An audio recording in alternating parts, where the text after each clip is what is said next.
we can begin. Shavua told to everyone, wholeness to everybody. Family, it's an outstanding time for us as a people. All we have to do now is acknowledge, the reality of who we are and go ahead on and do what we have been given the power and authority to do and to be. I want to start my little portion off this evening with what I refer to as the revelation to enlightenment.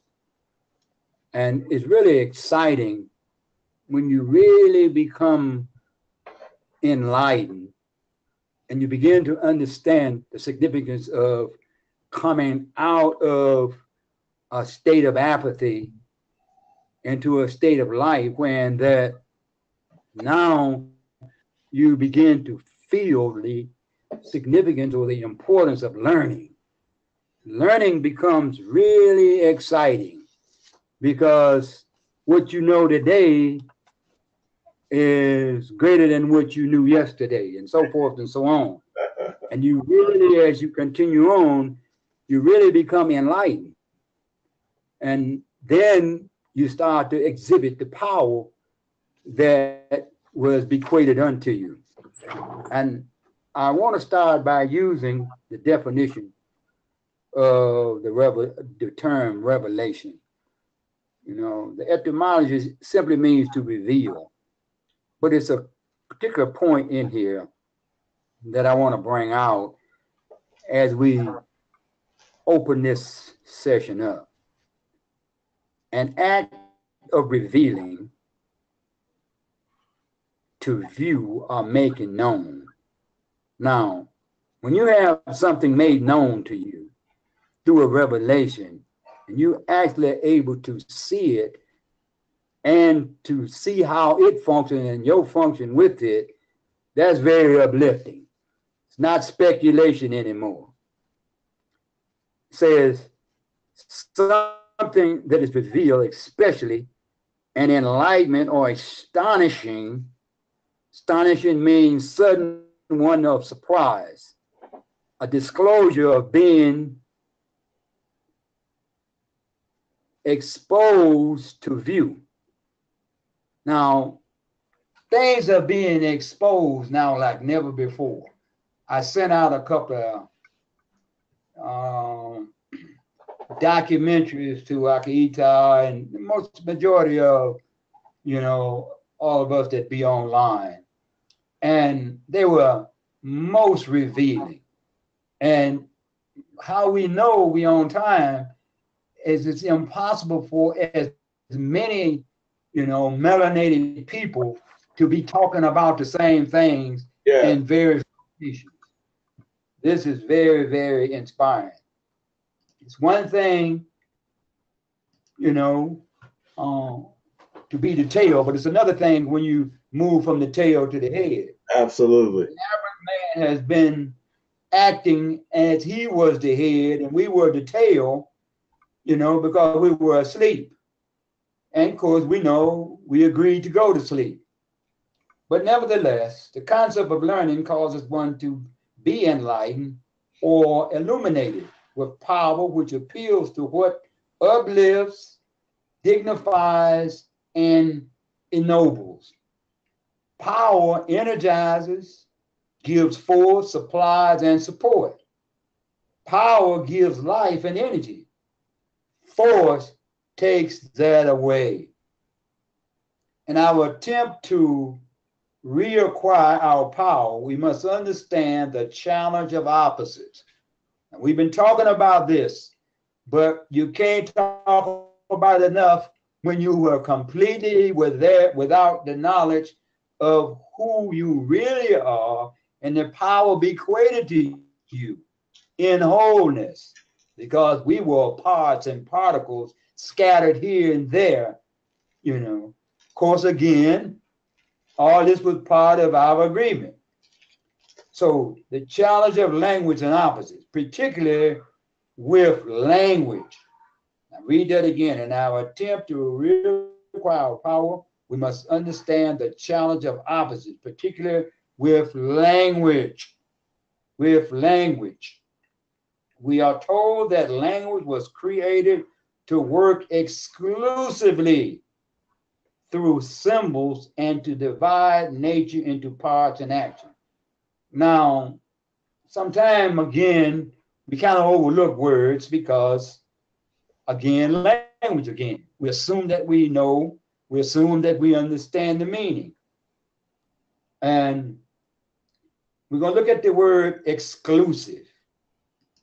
Well, everybody, so it means to exclude.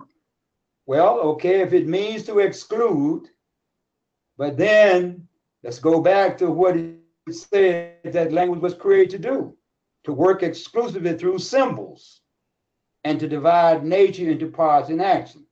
So excluding or having the power to exclude. We're talking about language now.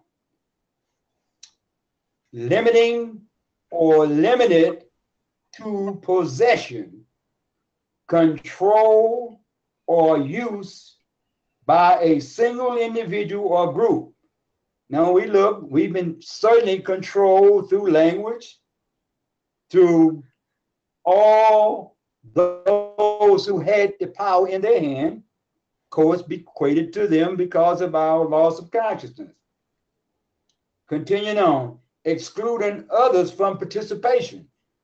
Well, we had to be excluded from participation because we are responsible for creating the situation. So this takes us back to the role of Galileo in the scientific revolution. Very good. Philosophy, as we know it now, is called science.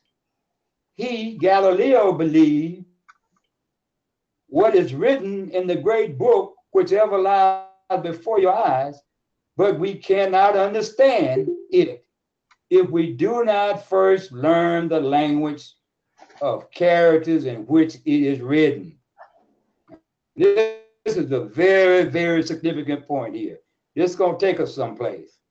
The language is mathematics, he says, and the characters are triangles, circles, and other geometrical figures or symbols. Now let's go back to language again. This leads us back to language. This brings us back to language, which was created to work exclusively through symbols and to divide nature into parts and action. In other words, language was created to work exclusively through symbols, having the power to limit or exclude, in particular, a single individual or group from participating. The process of neutralizing an individual's sense perceptions, or the use of one's sense organ is hampered or impaired by altering the perception by excluding the function or the symbols that language works through.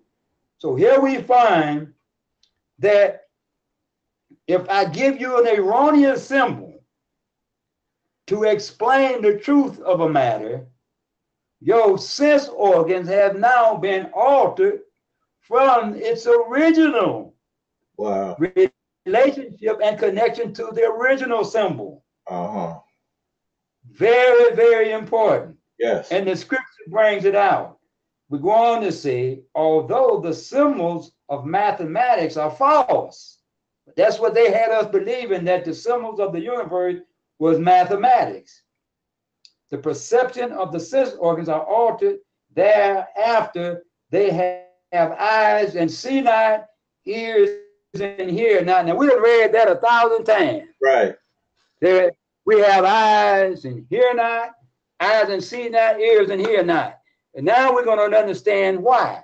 We're going to go to the 6th chapter, verses 9 through 10, 6th chapter of Isaiah, verse 9 through 10.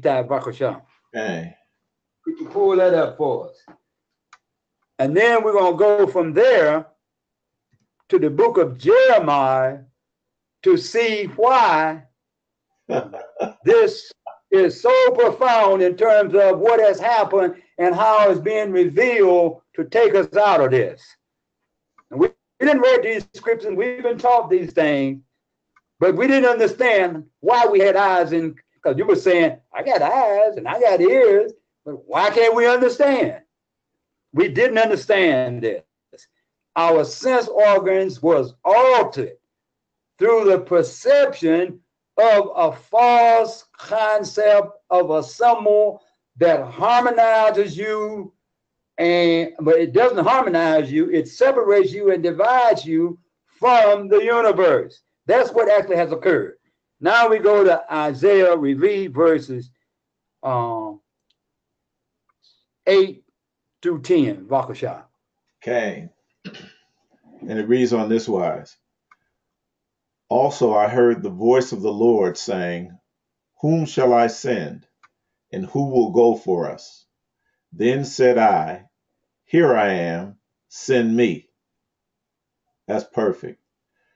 And he said, go and tell this people, hear ye indeed, but understand not. They hear indeed, but they understand not. And see ye indeed, but not perceive, but perceive not. And perceive not. Make the heart of this people fat. Now the heart has been made fat because we hear and we see and we don't understand, or we can't perceive, we can't comprehend, we can't conceptualize. Okay, continue. And make their ears heavy, and shut their eyes, lest they see with their eyes and hear with their ears, and understand with their heart, and convert and be healed. So now we see that it's imperative. It's imperative that we understand the significance of the sense organs. Now we go to Jeremiah to tie this in. Jeremiah, the 8th chapter,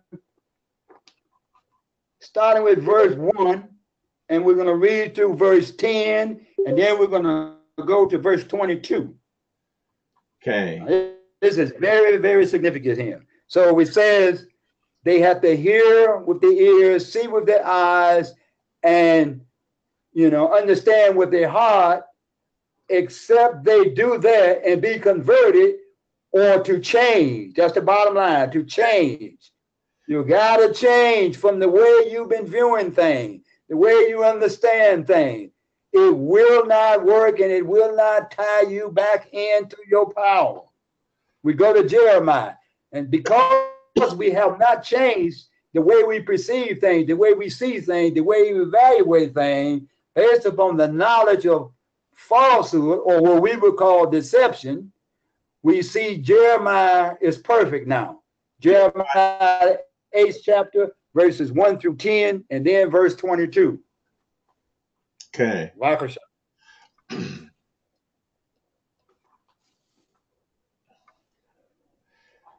And it reads on this wise. How do ye say we are wise, and the law of the Lord is with us? And listen to the language here.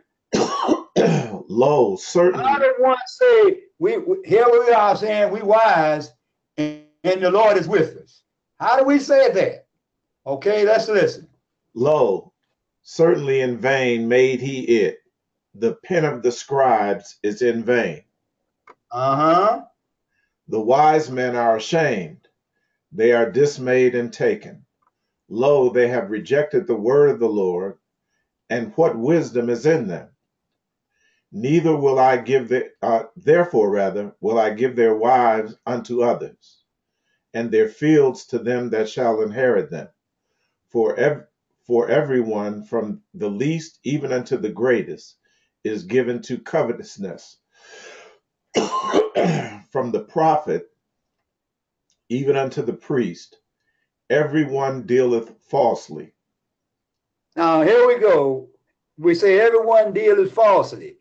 But we have to understand the reason we're dealing falsely is because what? Our perception has been altered. Our sense organs have been altered.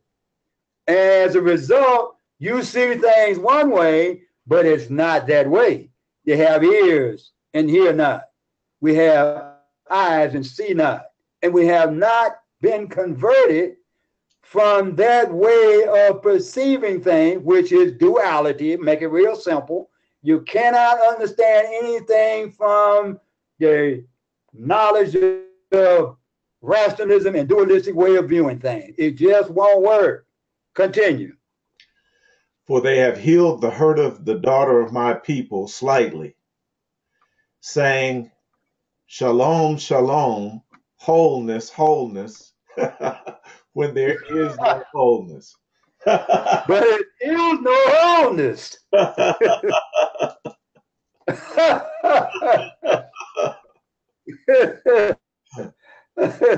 Continue. Were they ashamed when they committed abomination? Nay, they were not at all ashamed, neither could they blush. Therefore shall they fall among them that fall. In the time of their visitation, they shall be cast down, saith the Lord. I will surely consume them, saith the Lord. Hold on a minute. Hold on. Okay. I think we got something is wrong here, because what verse you reading now? 13. No, we should have went one.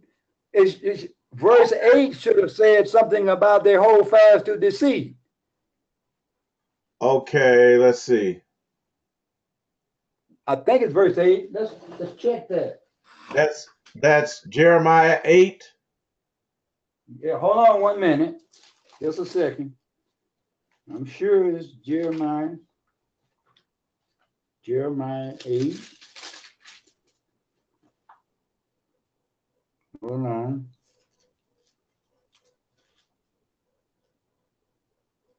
Oh, yeah. Jeremiah 8 starts with, at the time, says the Lord, they shall bring out the bones of the house of Israel. Okay. First verse in Jeremiah. First verse. Yeah, let's exclude that, because that was incorrect. Jeremiah the 8th chapter. Yeah. Okay. 1 through 10, and then I get verse, it. yeah, Okay. 20, 21, and 22. All right. Jeremiah 8, 1 through 10, verse 20, 21, and 22. Gotcha. Okay. And at that time, saith the Lord, they shall bring out the bones of the kings of Judah, and the bones of the princes, and the bones of the priests, and the bones of the prophets, and the bones of the inhabitants of Jerusalem out of their graves. And they shall. Okay, now we know this ain't talking about no historical nothing, nobody being brought, but the bones is the whole house of our people. Okay, continue.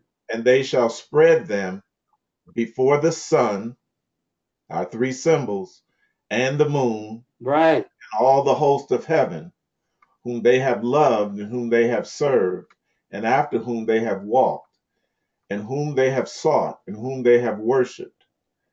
They shall not be gathered, nor be buried. They shall be for dung upon the face of the earth.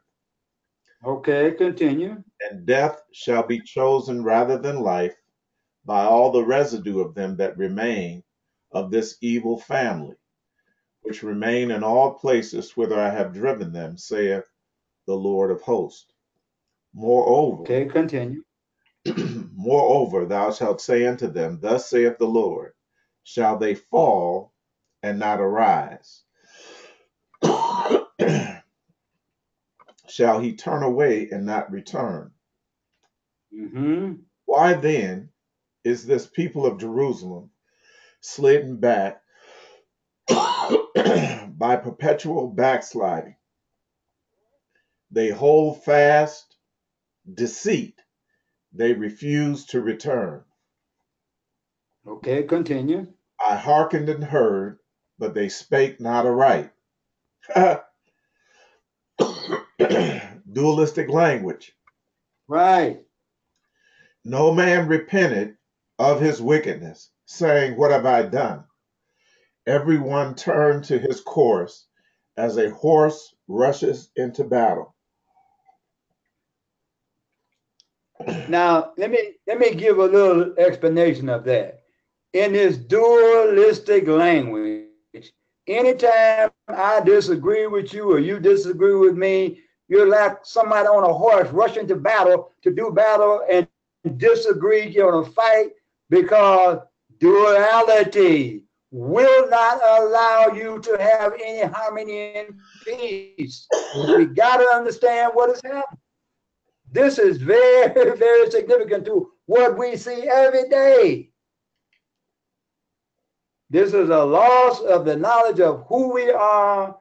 And now it's time for us to what? Reactivate and understand. It ain't about rushing into no battle with one another, because we should not be disagreeing anymore. That's correct. Continue. Yea, the stork in the heaven knoweth her appointed times, and the turtle and crane and the swallow observe the time of their coming. Very important verse here. We're going to get into this a little bit more. But my people know not the judgment of the Lord. How do we say we are wise and the law of the Lord is with us? Lo, certainly in vain made he it. The pen of the scribes is in vain. So the pen of the scribe is in vain only because a loss of consciousness and a knowledge, you understand, of falsehood that we've been going by. Duality is a knowledge of falsehood. So the pen is in vain. Continue. The wise men are ashamed, they are dismayed and taken. Lo, they have rejected the word of the Lord. And what wisdom is in them? Question. Continue. Page 10. Now see, that word is davar. The word. Davar. Not logos. Not logos. Very important. Very important, right. It's davar, not logos. Therefore will I give their wives unto others, feminine energy first. Right. And their fields unto them that shall inherit them. For every one, from the least even unto the greatest, is given to covetousness. Covetousness. The prophet even unto the priest, everyone dealeth falsely. Now go to verse 20, 21, and 22. The harvest is past, the summer is ended, and ye are not saved. Boy, this is something. Now listen to this. Continue. For the hurt of my people am I hurt. I am black. Astonishment hath taken hold of me. Is there no balm in Gilead? Is there no physician there? Why then is not the health of the daughter of my people recovered? Now I want to go back to something. That's it now. I'm going to go back to here again, where we said about this language. And it says here, astonishment has taken hold on us, right?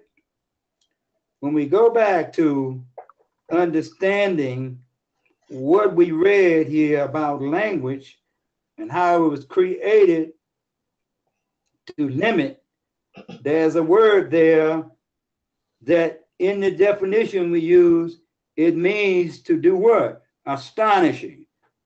I know, well, I'm just looking for revelation. The definition of revelation. Right. No, the other etymology of the word revelation, right? That's correct.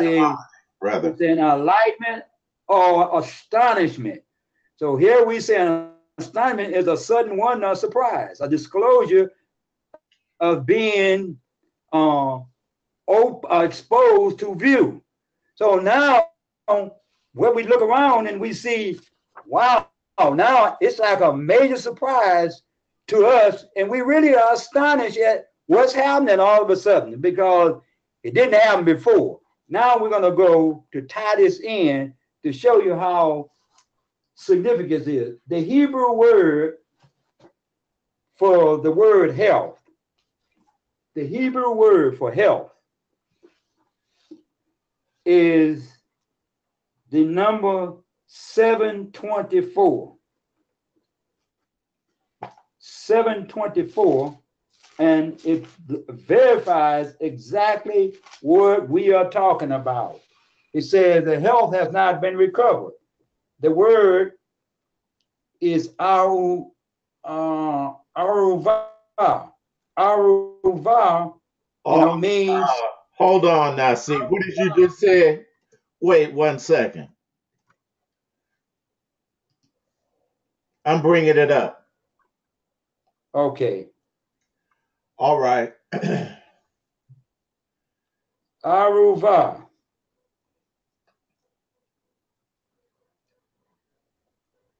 And it's interesting because it says the feminine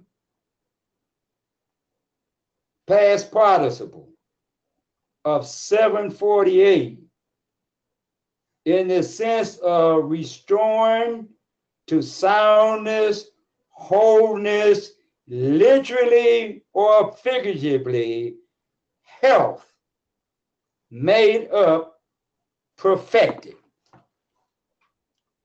So now here, when we talk about wholeness, we're talking about health. Well, you know, you can't be healthy or you can't be sound except you are whole. And as long as you are what? Split up into parts and particles through dualistic language, rationalism, there's absolutely no way for you to what? Have contact with the universe again. So what did Galileo say? This is what they attempted to do in closing. It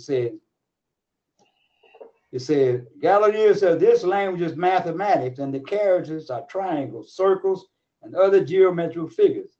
He said the two aspects of Galileo's pioneering work, his empirical approach and his use of a mathematical description of nature, became the dominant features of science in the 17th century and have remained important criteria of scientific theories up to the present day. The theories have what? Dominated and controlled us up until today.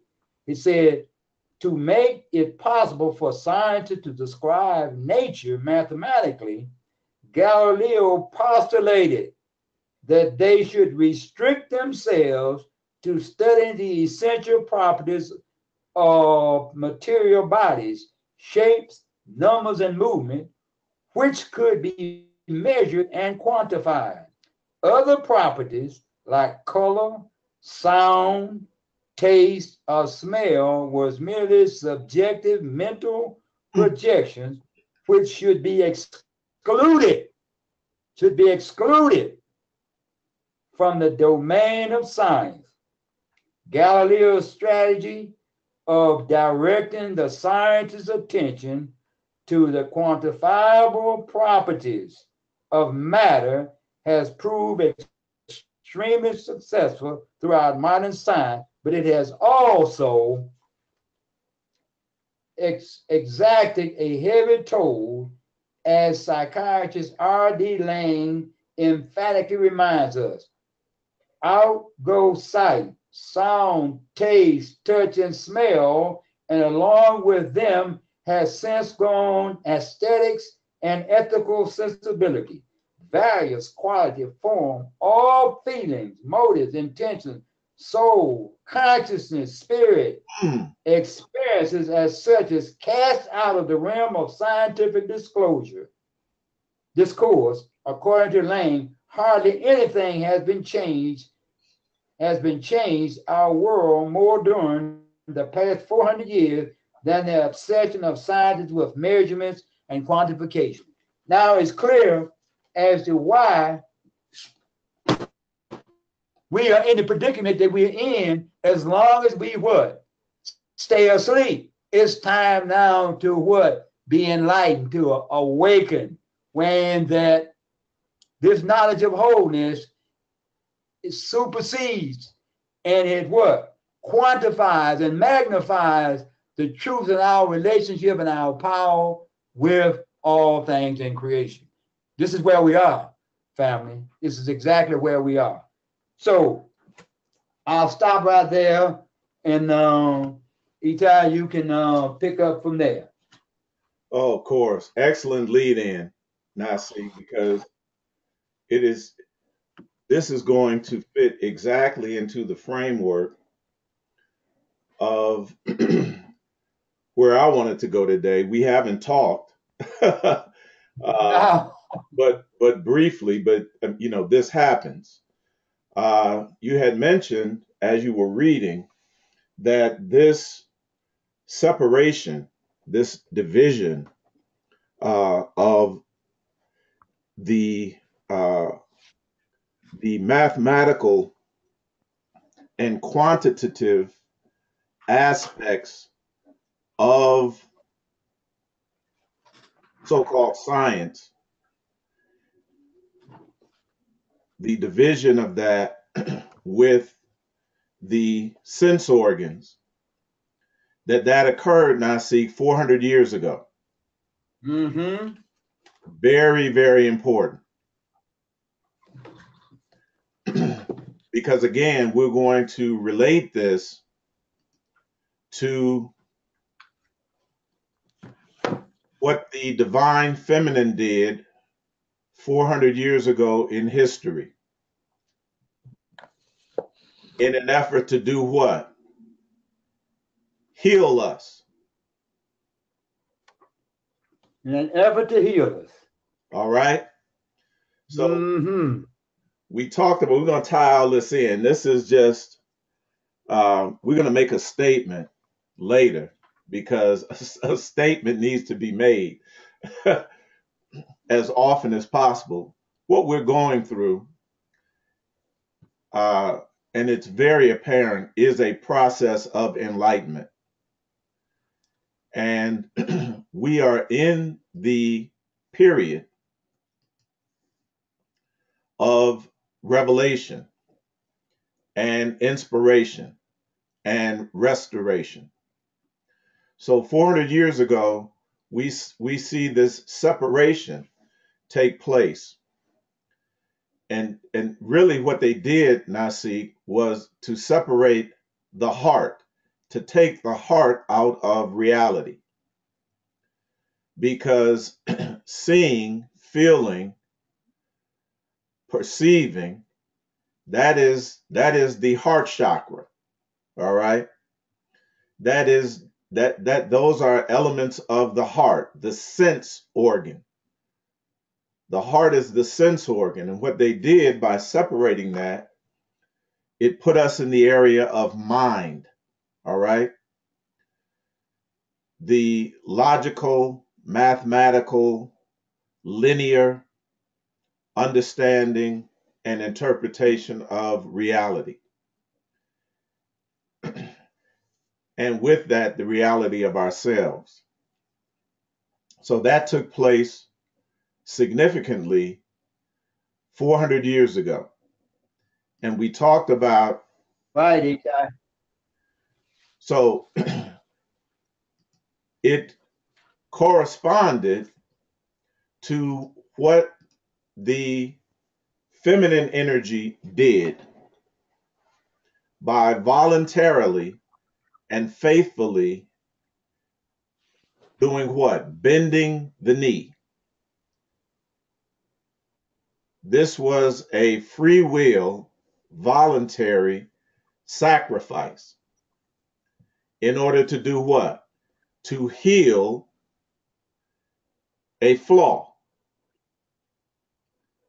what is called a breach in the otherwise in the scriptures, but we're all familiar with this flaw. We went through it in detail. And it has to do again with the recessive traits and nature of melanin, that recessive element. And everything that you read, NASIK, that this separation caused in culture, in society, in institutions, is the evident manifestation of what? That recessive trait, that flaw Yeah. that had to be. Right. So all of this corresponds. NASIK talked about this word heal and health in Hebrew. And I want you all to notice something. Again, we didn't talk.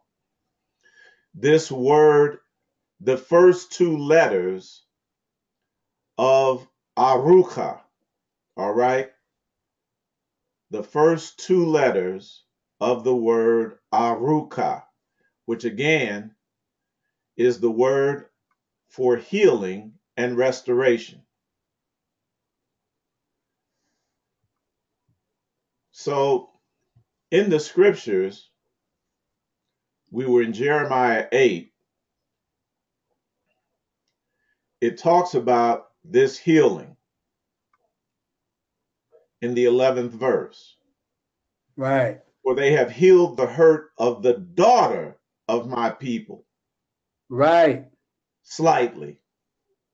So this gets us back now. We're in context to this free will offering, where the sisters understood 400 years ago that manifested within the earth realm. They came on assignment to what? Bend down, to kneel down, to cause the feminine energy to be subjugated. And again, we said that they understood that what that would involve personally, as we see to the right, them being mistreated, being left alone, without their power that was inherent. This was voluntary. And we understand they understood that it would affect their offspring as well. Is everyone with me? Yeah. So, as the scripture said, it caused a hurt, a wound. And this is caricaturized in Isaiah 30 and 26. And this is going to bring this right back into context, where it talks about the day that the Lord, what? Bindeth up the breach of his people and healeth the stroke of their wound. So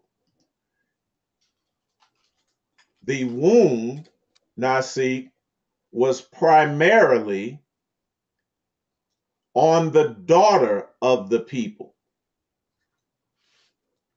Does everybody get this?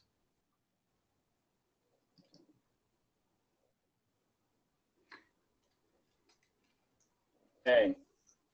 Okay. Because again, as we've been teaching, it was the sisterhood. They understood that the target we understood, let's not talk about what they did, because we did this with foreknowledge. We understood in order to heal this flaw that we would have to what? Surrender our power.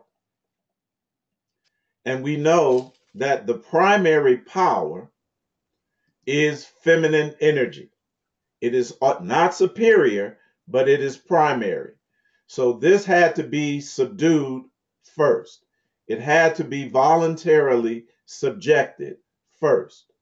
So again, when it talks about in Jeremiah that in terms of the daughter of my people being healed slightly, we should understand that what exactly went on energetically, spiritually, in the non-linear. When those individuals for 400 years decided to what? Emanate into the physical realms, the material realms, to do what? Serve as a sacrifice, a voluntary sacrifice to heal this breach, to correct this flaw. We all together. We're all together. So the word aruka, this is fantastic, NASIK, because this is where I was going to begin. It is the word, it begins with the Aleph Resh, all right? AR. I want everybody to write that down.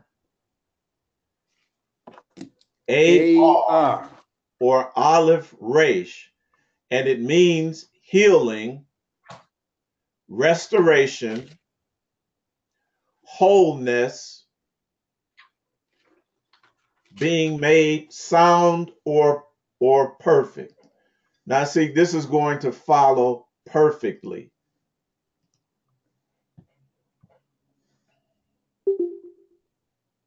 We're going to go on a journey here. This is going to be fantastic.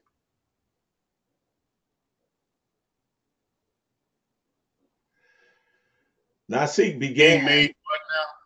Pardon me? Being made. Being made perfect. Being made perfect or sound or whole. Being healed.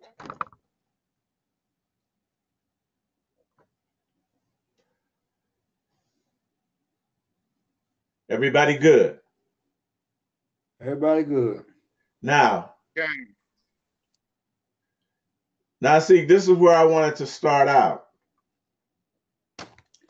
Well, it was perfect. By the Spirit, this is all how it worked, you know. Yes. We sure didn't talk about this, you know. We did not, and there's no way you could have known this, you know, in the physical.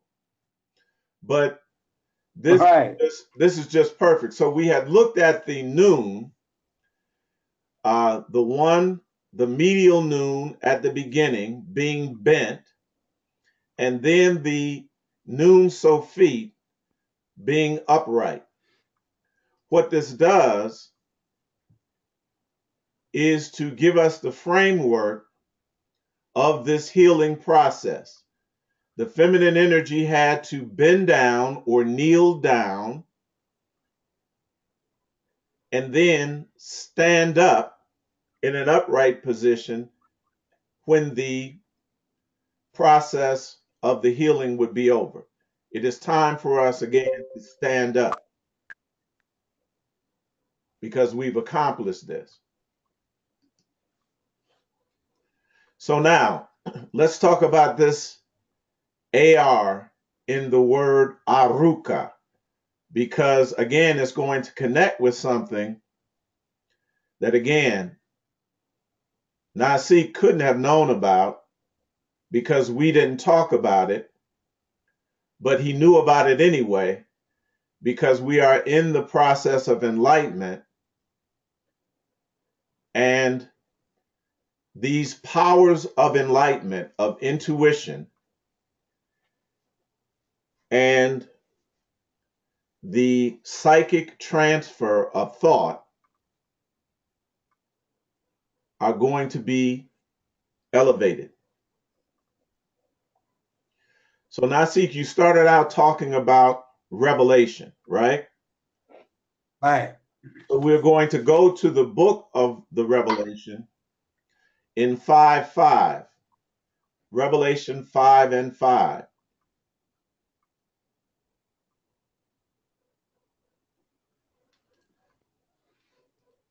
And this is going to be a declaration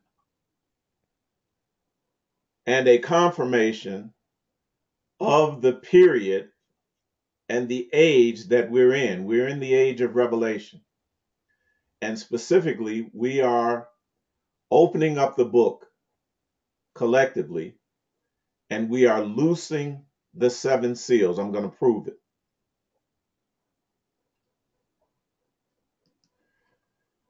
And the particular portion that I've chosen said, weep not. Well, I'll tell you what, we're going to go to Revelation 5. All right. And we're going to read it in context because it is important. And I'm not going to assume that everyone is familiar with that portion of scripture. So going quickly to Revelation 5. And I'm going to read, NASIK, from the 1st to the 5th verse. Yeah.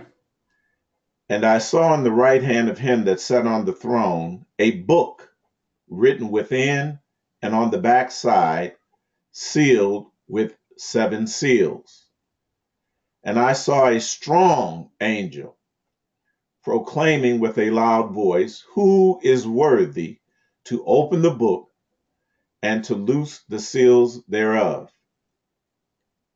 And no man in heaven, nor in earth, neither under the earth, was able to open the book, neither to look thereon.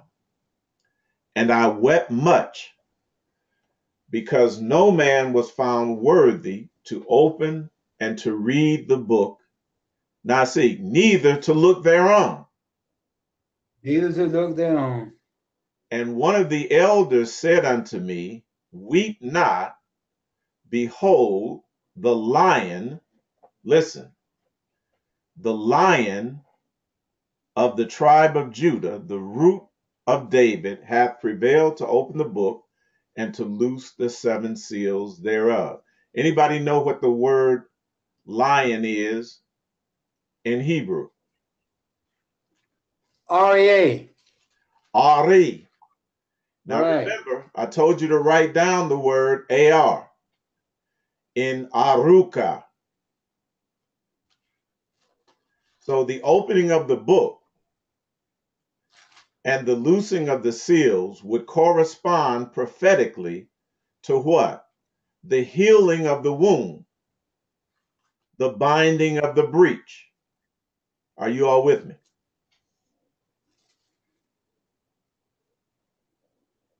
Okay. All right. So the lion, Ari, is connected symbolically to the healing.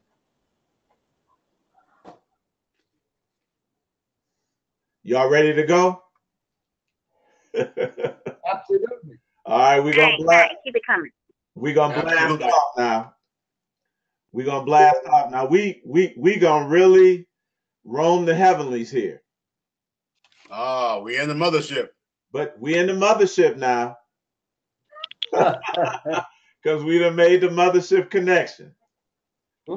And again, now see, we are proving it by the demonstration of this power. Now, we didn't talk over the phone because we don't need a cell phone now. We are using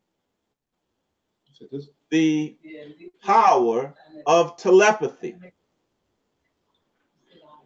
Mm-hmm. And you're going to see how this is connected in perfectly. You talked about Aruka. That's why I stopped you. I said, oh, no, he's not going here. And yeah, you went there. So we're going to connect this under this chapter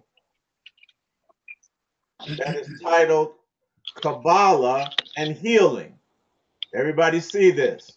Aruka. The healing of body and soul. So what are we talking about prophetically? Again, we're talking about this breach or this flaw that had to be healed by what? The voluntary sacrifice of feminine energy, primarily. And we, in healing the breach or the flaw, we received what? A wound. Correct? Correct. Right. So, this heading, Kabbalah and Healing, the Healing of Body and Soul, Part 37, subtitled Further Allusions to the Wolf, the Lion, and the Snake. Now, this is something that some Kabbalistic Jews put out. And they put it out, NASIK, because they were confident that we couldn't see, we couldn't hear, and we couldn't perceive.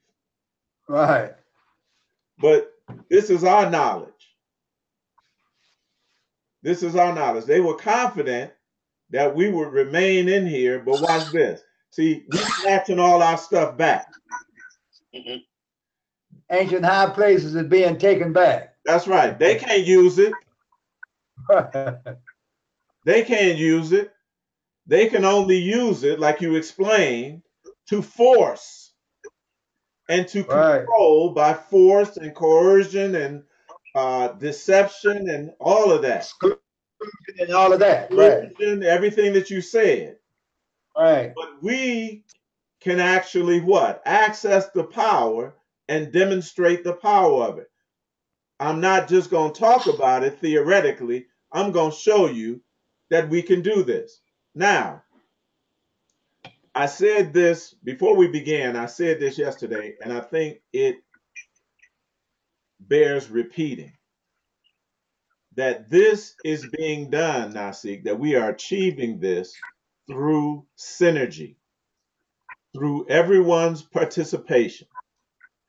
So when it talks singularly about the Lion of the tribe of Judah, right, the root and offspring of David, in the past, we've wanted to what? Designate one person Absolutely. as being the one that would achieve this for us, correct? Absolutely. Absolutely. But see, when we talk about the call and response, you remember, that is Yeah. that is something that is indigenous to our culture. And it says Right. that it is a democratic communication. That should be spiritually and energetically accomplished through synergy. You call, I respond. I call, you respond. Someone else responds. So it is a democratic process of synergy. Do we get this? We get it. So now the Lion of the tribe of Judah now is not just one individual. Let's cut that out. Finally, thank you. Yes. This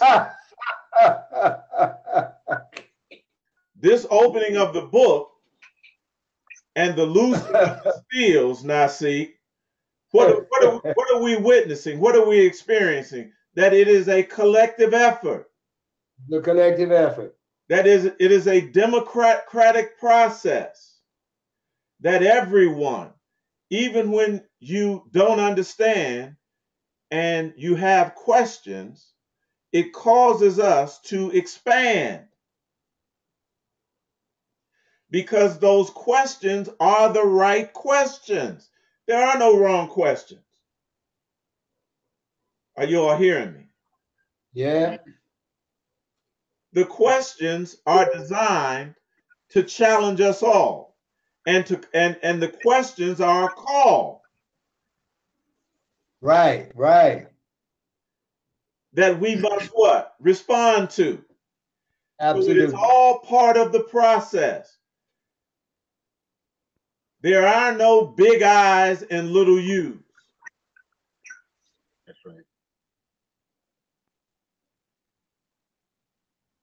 Everyone contributes to the process. This is why I'm careful when I get off to thank you not only for your attendance, but your attention. Now see, because where attention goes, what? Energy flow. So every one of us are a part of this process. Even if we don't ask questions, just by virtue of our attention. Is everyone with me? Yeah. So we want to make it clear. We want to make it clear that when we talk about the Lion of the tribe of Judah, the root and offspring of David, the daughter of Zion, that we're not talking about just one person. This is always That's correct. understood. This is always understood as a collective whole. That's correct. That's correct. That interacts as one unit, one organism, one being, one intellect, or I should say one intelligence. All right? There goes that ego thing, huh? We get rid of the ego. Absolutely. You know, if we look at, pardon me for interrupting. No. This is perfect. You are perfect. Go ahead. But if we look at that illustration you showed us with the Kali, with Kali, understand? The Kali, that image of Kali you see around her waist is all those heads. All those heads represent ego. That's correct. Not represent egos, not just one ego. Because we got a lot of egos that we got to get rid of. That's correct. A whole lot of egos. So that's all those egos out of one person. Correct. Now see, this is the direction that we're going. You're going to see that hopefully we'll get through this far enough in Amaria where we get to that. And I'll show you, I'll just show you how on point everyone is. All right? Excellent. Excellent. Because I'll read this, Amaria. Souls divide into two categories, symbolized by fish below and land animals above. The two prototypes of these categories are Leviathan, the dragon serpent, and Behemoth. In the present, these two categories of souls correspond to two innate tendencies and attractions of the soul, to either the concealed and secret or revealed and accessible dimensions of reality. Listen to this, Amaria. In the future, the two prototypes, Leviathan and Behemoth. Now, NASIK talked about the horse going what? To war. Right. They will converge in battle, each killing the ego in the other, and thereafter join together in true unity. So that's excellent, Amari. That's excellent. Yeah, Excellent. see, but this is what we just said. Go ahead, Nasi.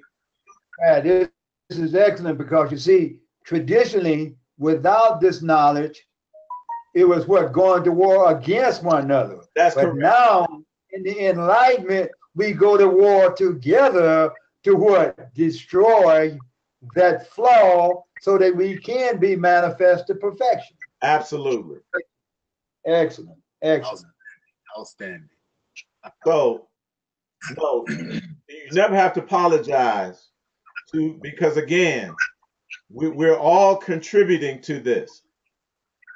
We're all contributing to this. Excellent.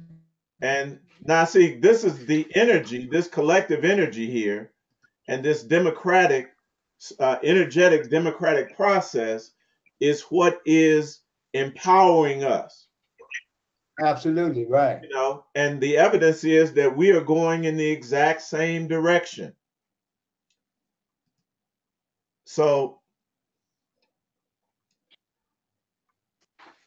we looked at this process prophetically and set the prophetic timeline from the hangman, which represents 400 years ago, that voluntary sacrifice, that voluntary beginning of the knee, bending of the knee, rather. Everybody see that? Okay. And that is 12, and it goes to its opposite, 21, where the noon or the nun or the sisterhood or the feminine energy now is no longer bowed but upright and in possession in both hands of its full power. Are we good? Mm. So we went over that, and we're going to get into this star a little bit more. But this term RE, we're going to give a full explication of that. That's ARIK. No, RE. Ari. ARI. That is lion. That is the word for lion. So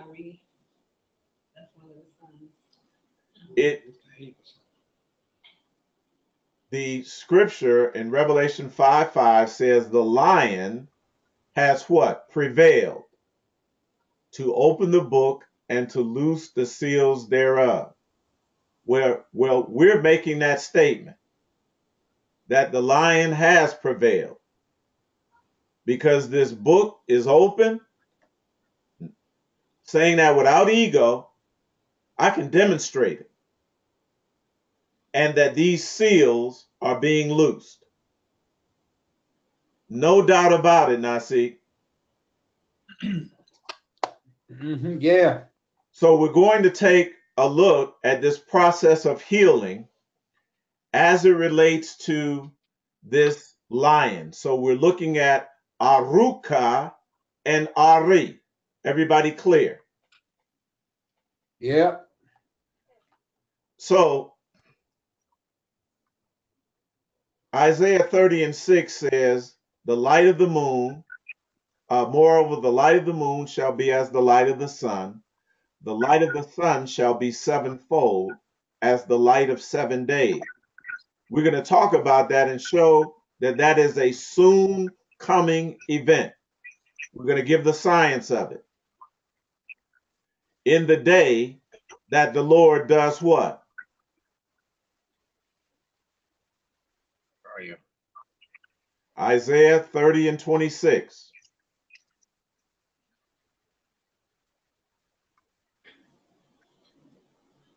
The light of the moon shall be as the light of the sun, and the light of the sun shall be sevenfold as the light of 7 days. In that day, that yom, that period of time, that the Lord does what? Bindeth up the breach of his people.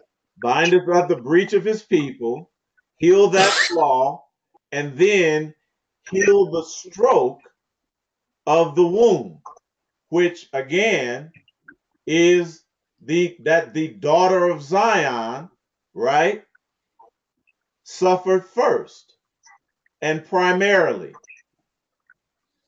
Jeremiah 11, 8 and 11 rather, for they have healed the hurt of the daughter of my people slightly, saying wholeness, wholeness, when there is no wholeness. We all together. We all together. Eitai.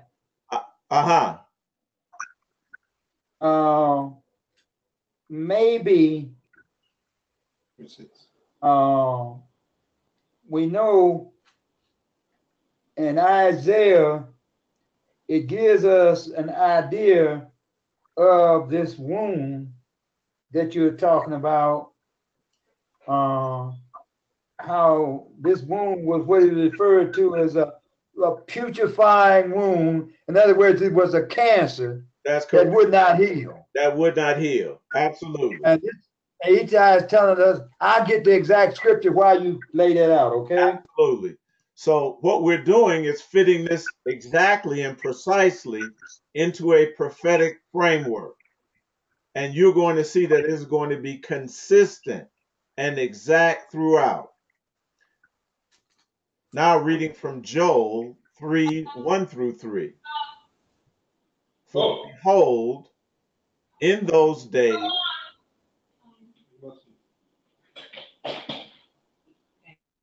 we're getting some background noise from someone.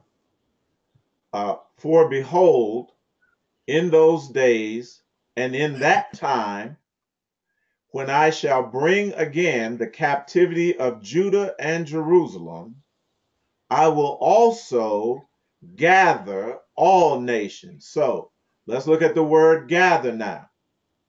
All right. Lion is Ari. Heel is Aruka. Okay. Gather is the word Ara.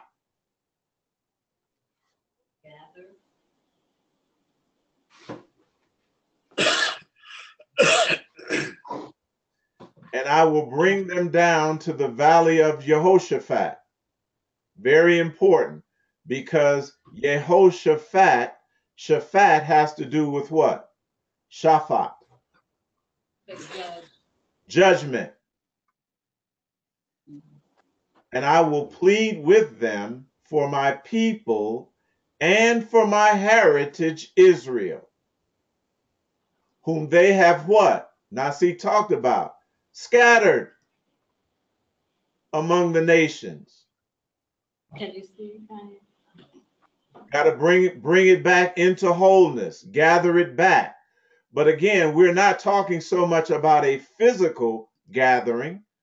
We're talking about a spiritual or energetic gathering of which we are currently a part of.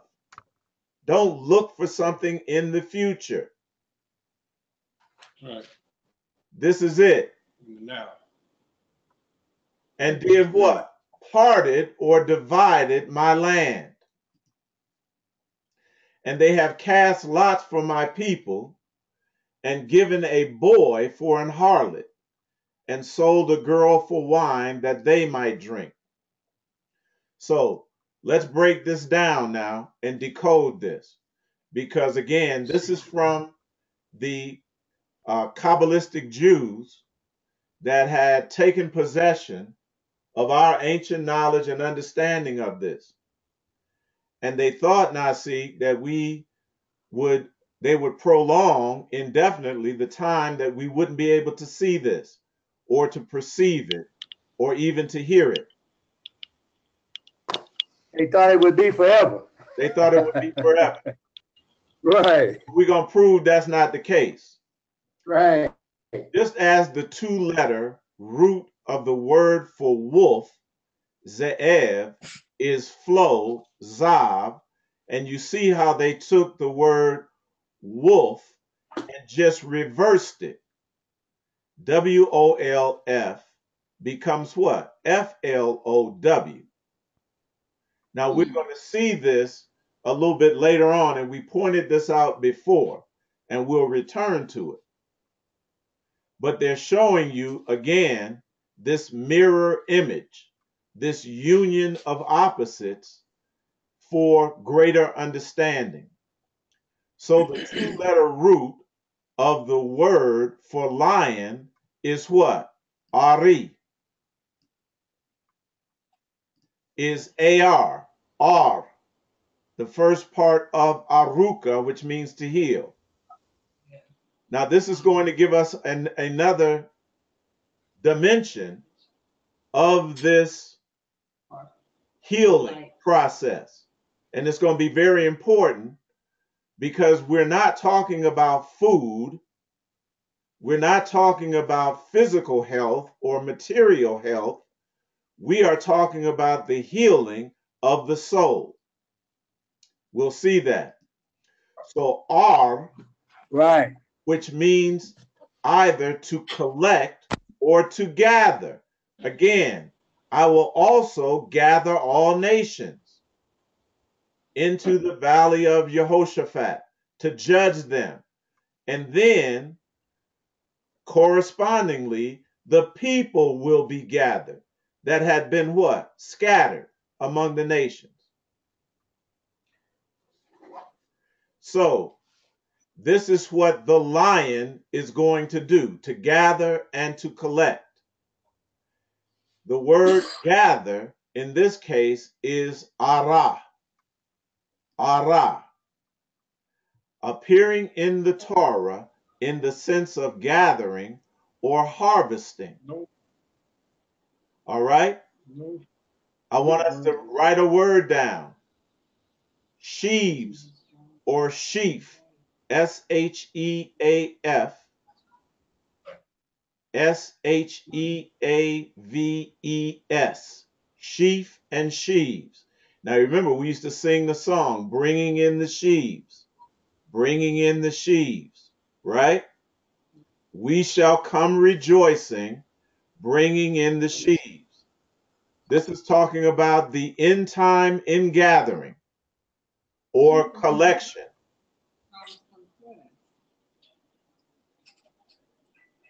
So this word ara appears in the Torah, again in the sense of gathering or harvesting vegetables, fruit, or fragrant spices. Now, this should put us in mind now of the gathering together, NASIK, of sacrificial offerings. Uh-huh. And the tithe, right?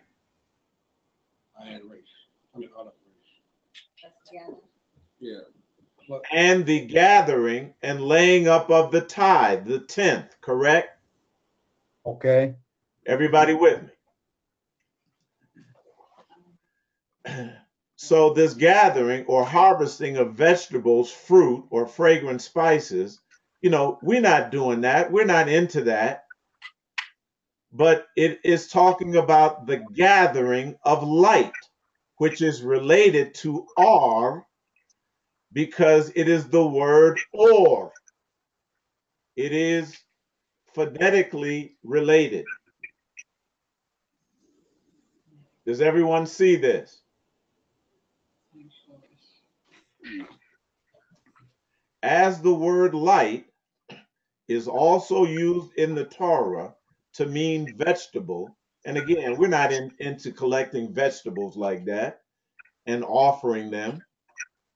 The integrated meaning of the root R, AR, is understood to allude to the power to gather, harvest, potent Power together.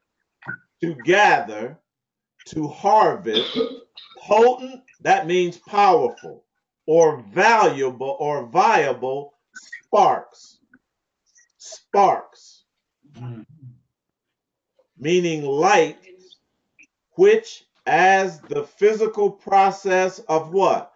Photosynthesis produce food, carbohydrates. Note that melanin is a light gathering, that is light absorbing substance. Right. Y'all hear me? Yeah. Listen, Judah is a lion's whelp. From the prey, my son, thou art gone up. Listen, he stooped down, he bent down, he kneeled down. Y'all ain't with me. And couched as a lion. Right, right, couched as a lion. However, right. listen, as an old lion, who shall rouse him up? That's a question. So we have the noon, the medial noon, bent down, right? Kneeling down as a sacrifice. The upright noon, or noon so feet, standing up. So again, the lion, what? Stooping down, bending down, couching down. And the question is, who's going to raise him up? It's actually her. Absolutely. That goes back, Eitai, to the Zakar Nikivar energy. That's That the correct. Nikivar had to go forth as the primary to activate in the Zakar. It's time to what? Come together, to unify, to magnify, That's to be correct. whole. I'm telling you, this book is open up. Yeah. So now Benjamin shall raven as what? A wolf. Now you remember we said wolf is Zaev. See, they never knew we was going to be able to put this together. This is why they put it out there so boldly. So it says here, the wolf is Zaev, which means to flow. See, we're talking about this flow of energy. So Benjamin shall raven as a wolf. In the morning, he shall what? Devour the prey. And at night, he shall what? Divide the spoil. This is our job description from the beginning. We're going to put it all together.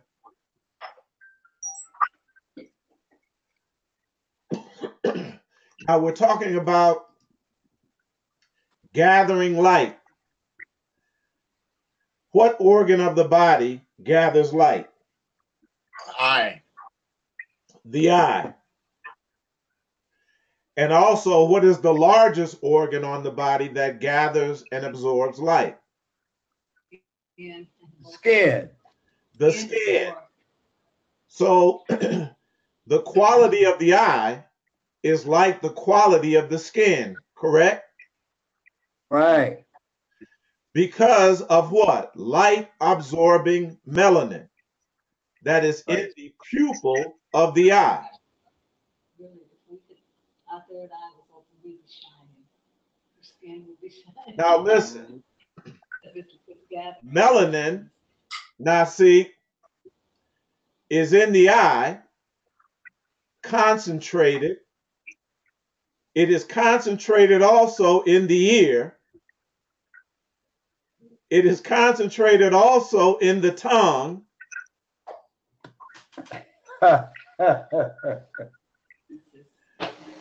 It is concentrated also in the nose. It is concentrated also in the male and female sex organs. Light comes into the eye. Are you all with me? Yeah. So all the senses in there, and the sixth sense being that. You can see why they never wanted this to ever happen, because with this unification here, all things are knowable, all things are possible. now see, Right. at this point, let me tell you all something. All you got to do right now is focus your attention on what it is that you want to know about. Yeah. And it will reveal itself to you. So the light of the body is what?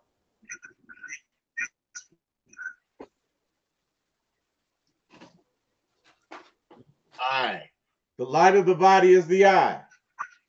So we're going to talk about the ingathering of light and the ascension or growth of light beings in the last days.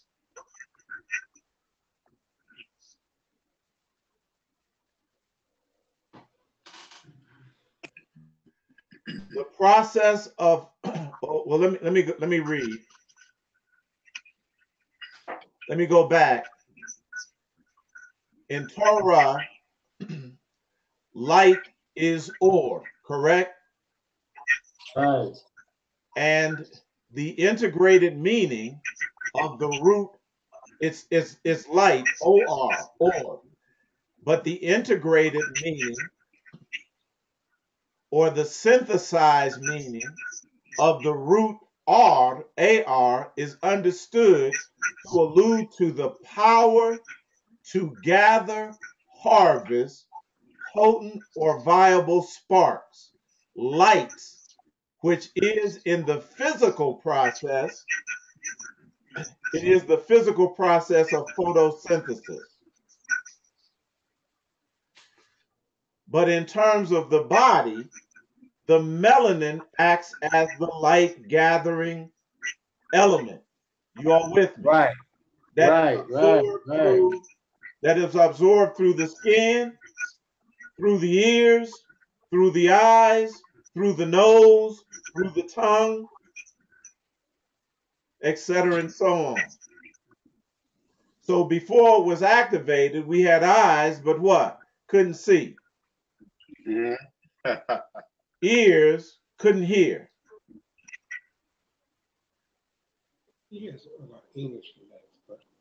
We had a mouth, but we couldn't speak the holistic language, nor could we understand it. So the process of photosynthesis is largely responsible for producing and maintaining the oxygen content of the Earth's atmosphere and supplies, listen, this is photosynthesis, supplies all organic compounds and most of the energy necessary for life on Earth. So Look out. obviously we're talking about the energetic aspect of this. Absolutely. So photosynthesis is defined here. Now look at this word synthesis. Just focus on that. Photosynthesis actually means the synthesizing or the gathering of light that had been what? Separated. It has been dispersed, right? So from the Greek, phos, meaning light, and synthesis, meaning putting together. Or NASIK, healing it. Absolutely. Healing light. It means syncretizing, gathering together as one. Synthesis of chemical compounds with what? The aid of radiant energy, especially light.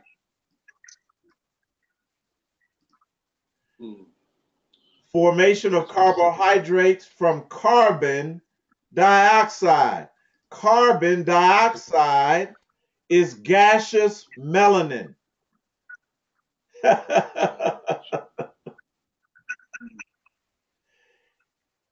And a source of hydrogen, such as water, in the chlorophyll containing or melanin containing cells, as in green plants, or dark skin, exposed to what? Light. So Eitai, so what we saying here, everything that you are saying now It's all a part of the holistic healing process. I'm getting ready to show us exactly how to do it.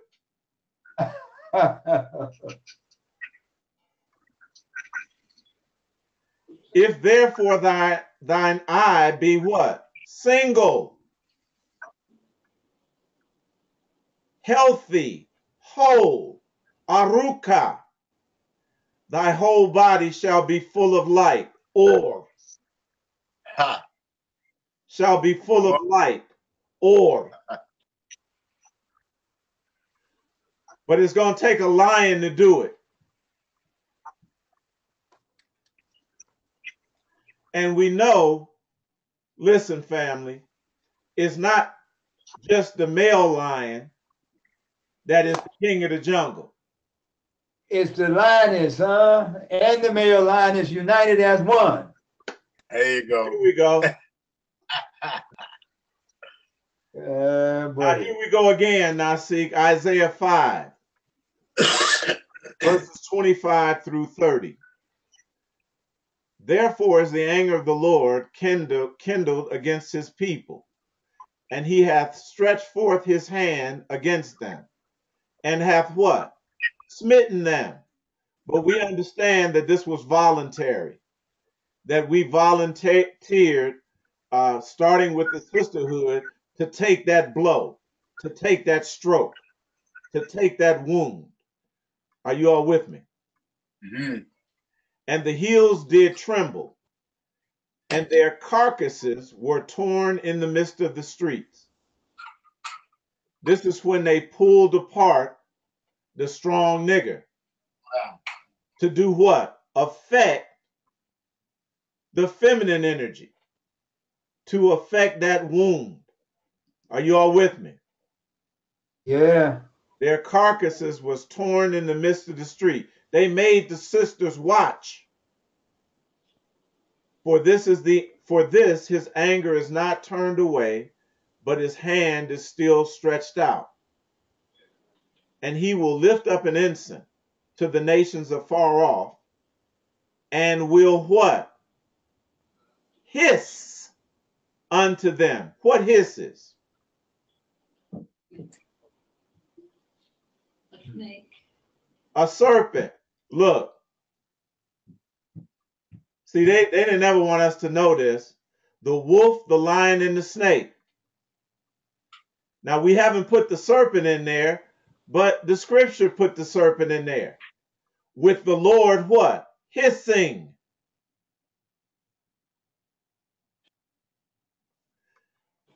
And will hiss for them from the end of the earth.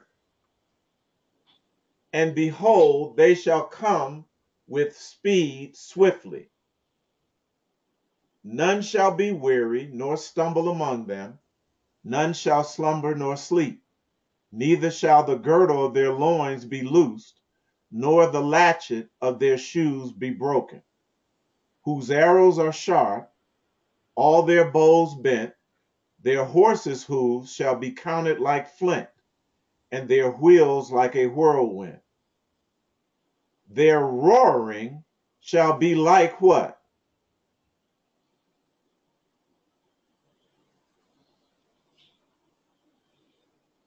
A lion. They not the lion, but the roaring shall be like a lion. They shall roar like young lions. Yea, they shall roar. And what? Lay hold of the prey, and shall carry it away safe, and none shall deliver it. In the day, see, it was necessary, now see, that we weren't delivered from that. We had to let the process out to play out fully so that we would be healed fully. Like causes produce like effects. So we had to go through this thing thoroughly. And in that day, they shall roar against them like what? The roaring sea. This is the aspect of water that we're going to put in here. And if one look to the land, behold darkness and sorrow, and the light is darkened, and the heavens thereof. Hear ye deaf, and look ye blind, that ye may see. Who is blind but my servant? Yes, sir. Right. Look, you're not going to get this done with the mind of a servant, or with the mind of a child, or the mentality or the spirit of a servant. You're going to have to Ain't gonna stand get it on done. up. You're going to have to stand on up and be a lion. You're going to have to be the wolf. You're Yeah. going to have to be the serpent. Or death as my messenger that I sent. Who is blind as he, NASIK, that is perfect, Yes. Yes. and blind as the Lord's servant, seeing many things, but thou observest not, opening the ears, but he heareth not. The Lord is well pleased for his righteousness' sake. He will magnify the law. What law?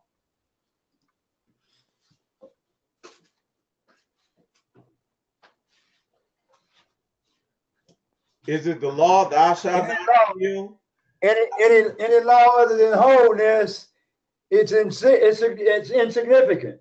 It's the law of wholeness, unity, and singularity, Right. Any other law is insignificant. and make it honorable. And Yeah. make it honorable. But, now see, this is a people robbed and spoiled. They are all of them snared in holes, and they are hid in prison houses.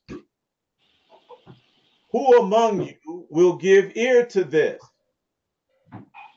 This is speaking to us right now. Who will hearken and hear for what? The time, for the time to come. This is this time. Who gave Jacob for a spoil? Well, we all know the answer to that if we've been paying attention. We did. We volunteered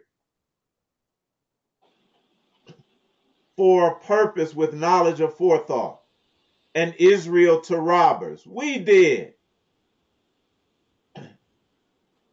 And they say, did not the Lord, which is our higher self, the one that is outside of time, he against whom we have sinned. For they walk not in his ways, neither are they obedient unto his law, again, which is the law of wholeness, unity, and singularity. You're not going to get this, you're not going to accomplish this being a servant or a child.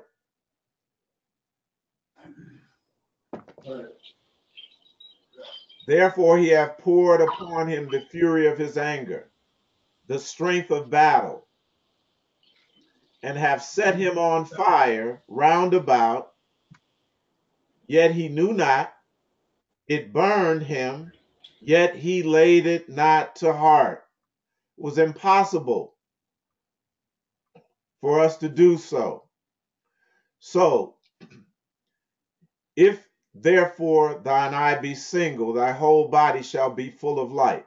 Let us talk about the organ of the eye, but we're not just going to talk about the organ of the eye like that. We're going to begin there, but we're talking about more than that. As you can see, the vesica pisces here. You see a wolf,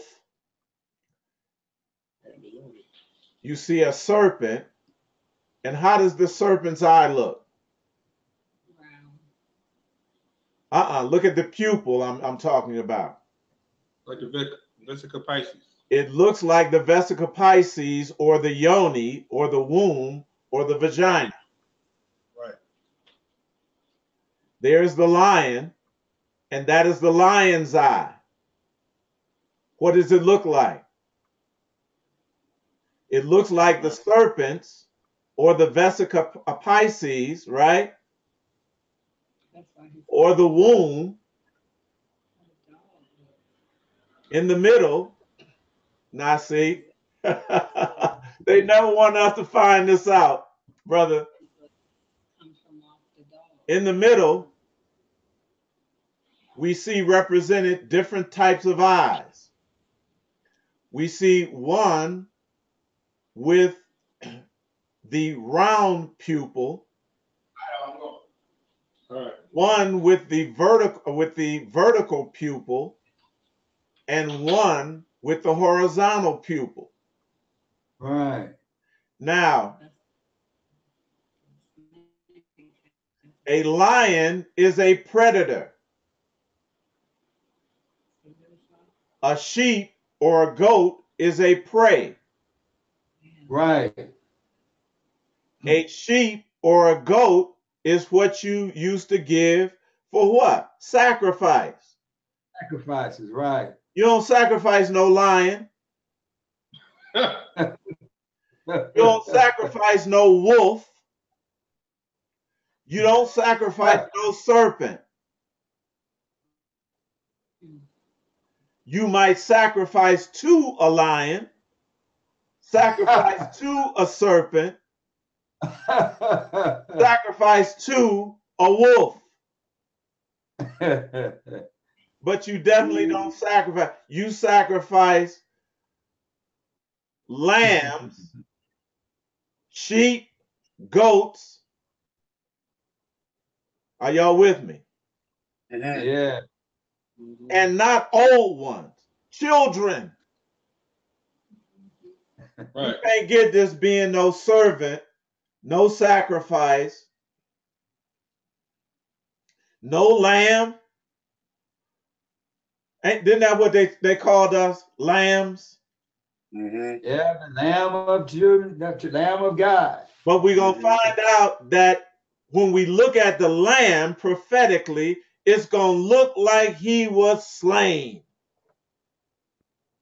Y'all got to hear me.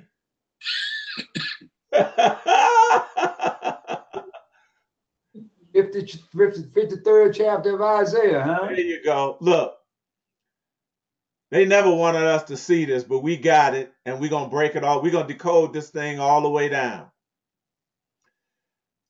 So, we're looking at the eye now.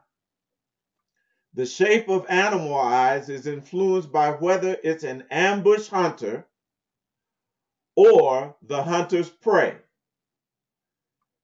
First, the slit pupils can dilate and constrict at a greater range than the circular pupils. The amount of light that gets into the eye is proportional to the area of the pupil. We're talking about light gathering. Yeah. Says Banks, explaining how the eyes help ambush predators, hunt at night. A slit pupil is able to undergo a bigger change in area. Now, see, you talked about change and adaptation. What we're doing now is talking about that the change must be energetic and it must correspond to our ability to gather and process what? Light. Light.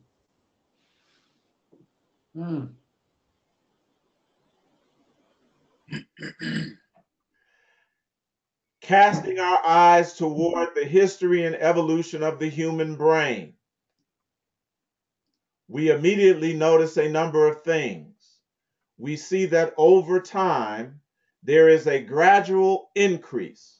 Now, see, over time, there is a gradual increase in its capacity to absorb light. I'm going to repeat that. We had to go through this process.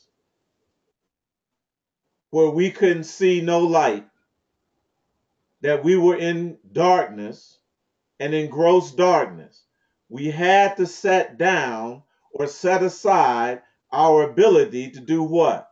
Absorb light. Right, right. But the correction is going to be, it's going to follow how we develop in the womb, where there is to be a gradual increase in our capacity to what? Gather and absorb light. This is because there is an increasing darkness that covers the surface. This darkness gives the capacity to absorb light, the interaction of opposites, the divine interaction of opposite. First, there had to be what? Darkness. And from the darkness, by virtue of the darkness, what? Light is produced. And then what? Absorbed back into the darkness. Is that not a cycle? Right, right. Yeah. In all cases, the terrestrial evolution of the brain, there is an increasing density of dark neuromelanin in the higher nervous system and brain. I'm telling y'all, this is what you all are activating now.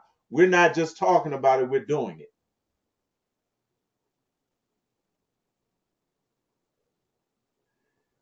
That neuromelanin that we began talking about, NASIK, when we began the discussions on these particular sessions, we understood that we had to activate that. Is there evidence now, looking from when we started to where we are now, that we are activating? Yeah, it's evident. It's evident now. It's evident. And with this growing capacity for receptivity and absorption of quanta or photons of light, this is no idle correlation. From the earliest days of embryology, where in our mother's womb, that's what this represents, the vesica Pisces or vesica Pisces. It represents our mother's womb, the evolutionary dynamics of biolife and bioconductivity are associated with light absorbing or light gathering, spark gathering melanin. It is literally the first footstep to life. So if we're talking about being born again, y'all, this is where it begins, with this understanding. It ain't no spooky, ghostly, spiritual, airy fairy type thing that God is going to do. It is already done. It is already in place, and it is up to us to have an understanding of how this process works and to work the process. Sounds simple. Yes, yes. It is simple. It is very simple. So let's look at what these Jews were talking about in the power to gather holy sparks. The power to gather holy sparks. Now, I have here, and if you have your Bibles, I'll turn to it. Turn to Isaiah 50.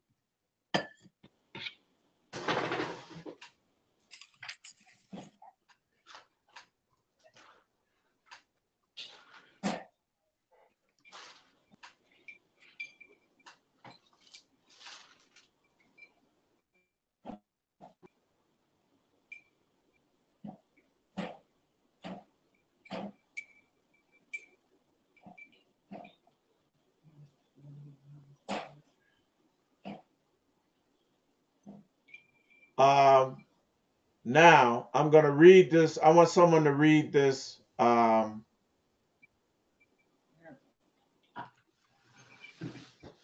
Where we at? Isaiah 50, and start to read from the 3rd verse and read down to the 11th verse and see if this doesn't fit into what we're talking about. And we'll move forward after that. Isaiah 50 and 3. 53 to 11. Cain. Right. I clothe the heaven with blackness, and I make sackcloth their covering. Now stop right there. We talking about this blackness now. Right. Neuromelanin, the ability to absorb light. Go ahead. The Lord God has given me the tongue of the learned. Stop right there. That the tongue, I know how to. The tongue is the concentration point. Excuse me, NASIK. The tongue is the concentration point of melanin. One of the concentration points. Go ahead. That I should know how to speak a word in season to him that is weary. He waketh morning by morning. He waketh my ear to hear. As the learned. Is this talking about God? Is this talking about right? Is this going right along with what we have explicated so far? The Lord God has opened my ear, and I was not rebellious, neither turned away back. I gave my back to the smiters, and my cheek to them that plucked off the hair. I hid not my face from shame and spitting, for the Lord God will help me. Therefore shall I not be confounded. Therefore have I set my face like a flint, and I know that I shall not be ashamed. He is near that justifies me. Who will contend with me? Let us stand together. Who is my adversary? Let him come near to me. Behold, the Lord will help me. Who is he that shall condemn me? Lo, they all shall wax old as garment. The moth shall eat them up. Who is among you that fears the Lord, that obeyeth the voice of his servant, that walketh in darkness and has no light, that trusts in the name of the Lord and stay upon his God? Now listen to this verse. Behold, all ye that kindle a fire, that compass yourselves about with sparks, walk in the light of your fire and in the spark that you have kindled. This shall you have a mind, this shall you have of my hand, you shall lie down in sorrow. All right, so we want to get it right now. When we're talking about these sparks, we're talking about something that is energetic, this light. Everyone with me? But NASIK, others, just like... You didn't get cut off again, did you? No, I'm here. I'm here. You got cut off? Can you hear me? Can everyone hear me? I hear you, yeah. Yeah, I can hear. Okay. You hear me, NASIK? He doesn't hear. No, his mic must have been on. Can you hear me, NASIK?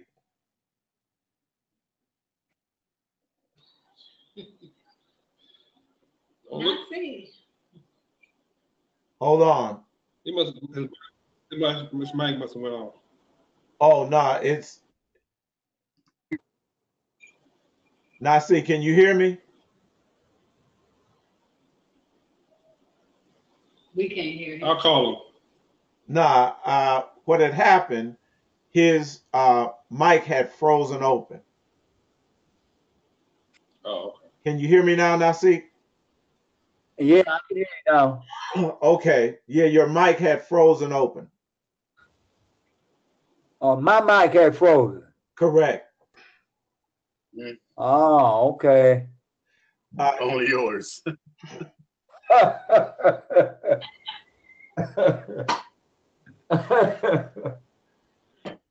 Wow.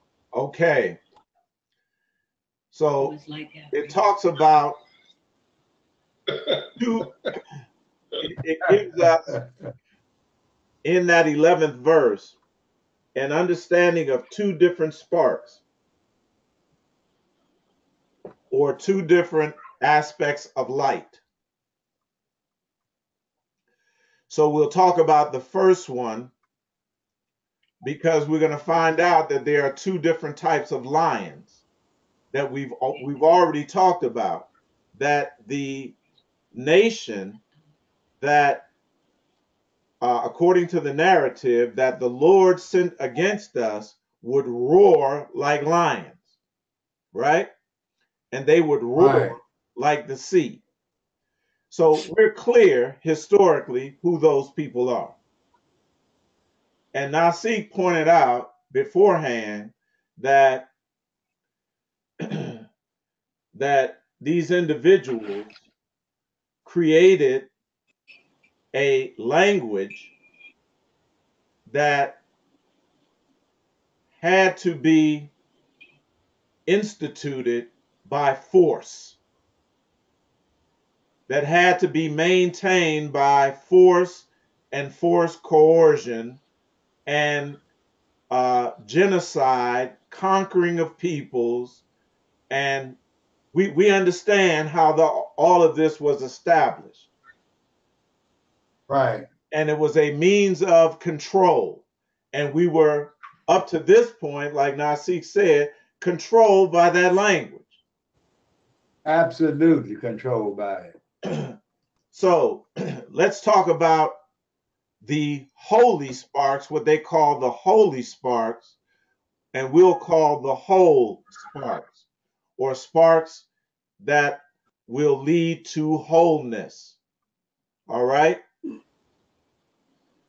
So the power to gather these whole sparks, referred to in Kabbalah as the power to do what? Clarify reality. Now, see, they ain't never wanted us. If they knew we would be able to decode this, they never would have put this out. They would have kept it hid. Too late now. It is referred to in Kabbalah, which they thought was a secret language that only they could understand. Like NASIK said, that was exclusive, that would exclude us and only include those who what? Had a proper knowledge and understanding. You know, they even wrote it as such. If you read the Kabbalah, you'll see that it's a hard read sometimes.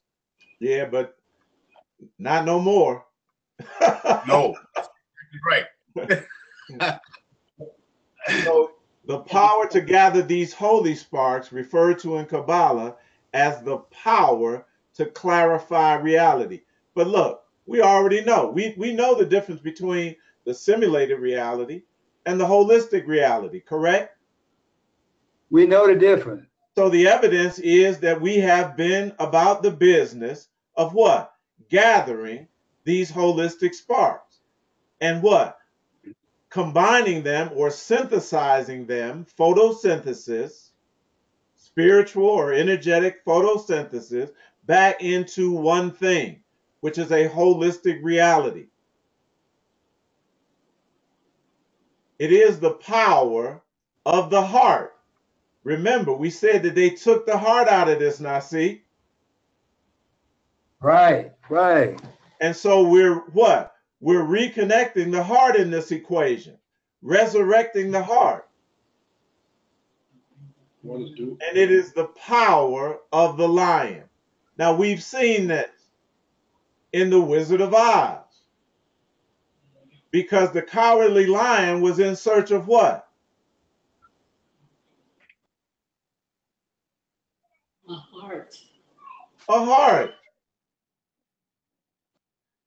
I'm telling you, they ain't never want us to see this stuff. So later on, we're going to decode the Wizard of Oz, because again, it's instructive, and it's going to be fun, because now we're going to be able to connect this story to us. They want to do a number writing about us. Dorothy represents what? The feminine energy. In search of what? Wholeness. But she found out that nobody sent her to Oz. She sent herself there. She did that with forethought.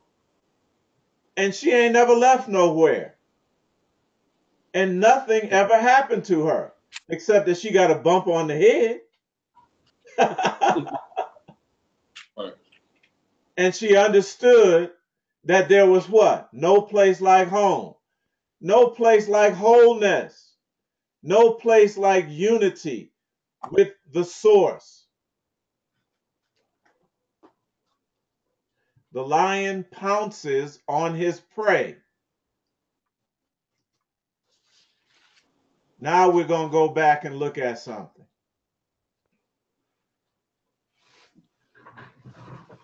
That in the beginning, we had this energy that Judah, the lion of the tribe of Judah, was about that prey, was about what? Always synthesizing light. Had the ability to synthesize light. What? In our younger stage. But what happened? We bowed down. We crouched down voluntarily.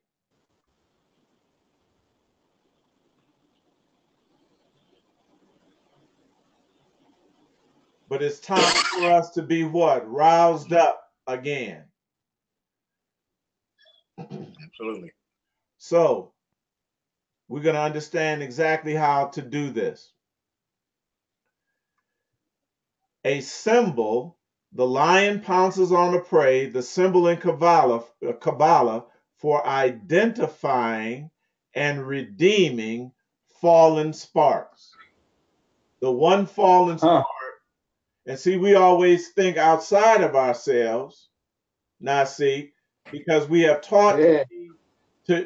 we have been conditioned to be evangelical, that we going out and gathering lost souls. No, to redeem those lost, we got to do the process of photosynthesis within ourselves. Well, absolutely. Absolutely. So those sparks that we have put down, that light that we have relinquished, what do we have to do?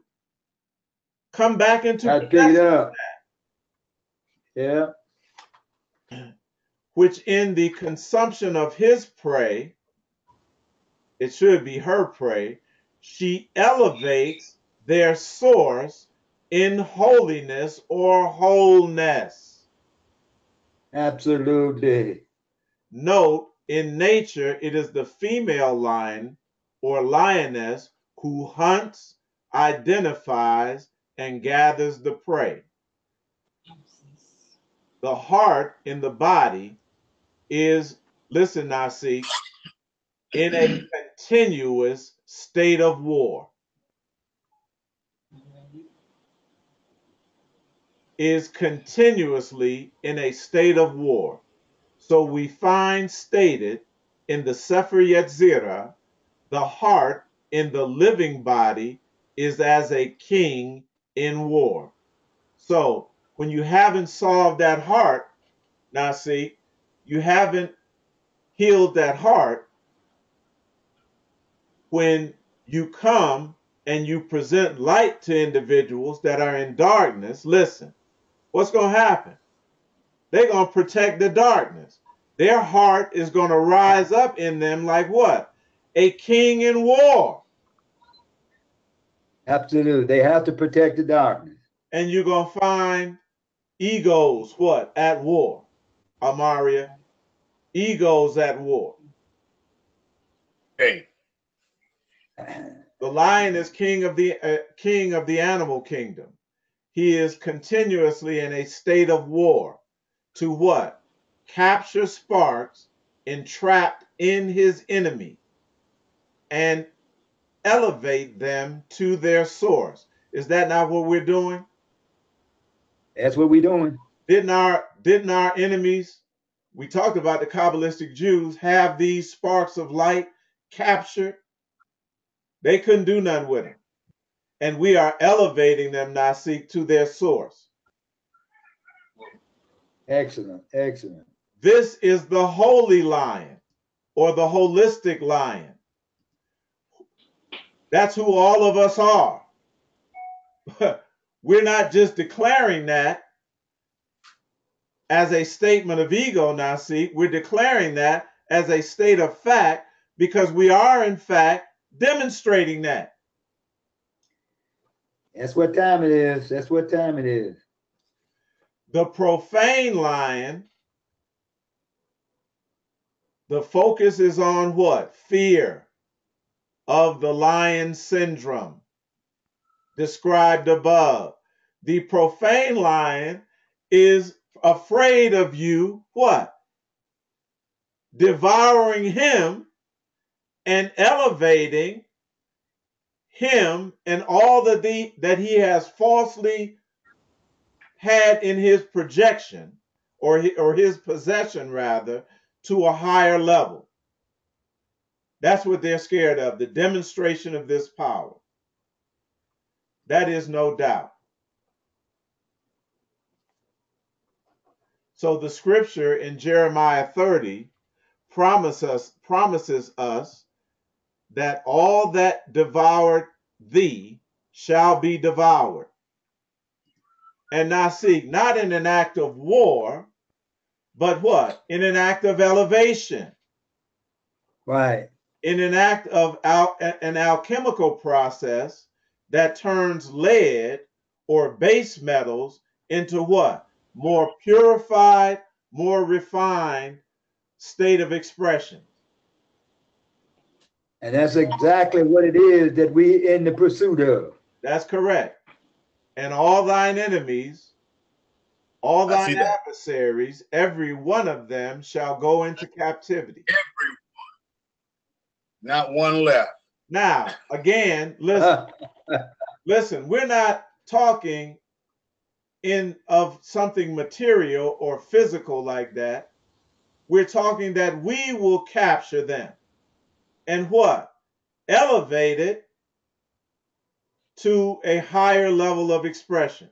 We've already done that. And they that shall spoil, that spoil thee shall be a spoil, and all the prey, and all that prey upon thee I will give for a prey. So again, the head, what? Becoming the tail. Mm-hmm.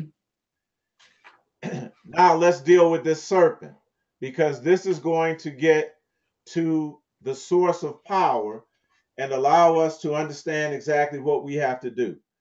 And we're going to focus now primarily on the sisters, because when we talk about the serpent and we look at the Genesis narrative, who was the serpent in contact with first?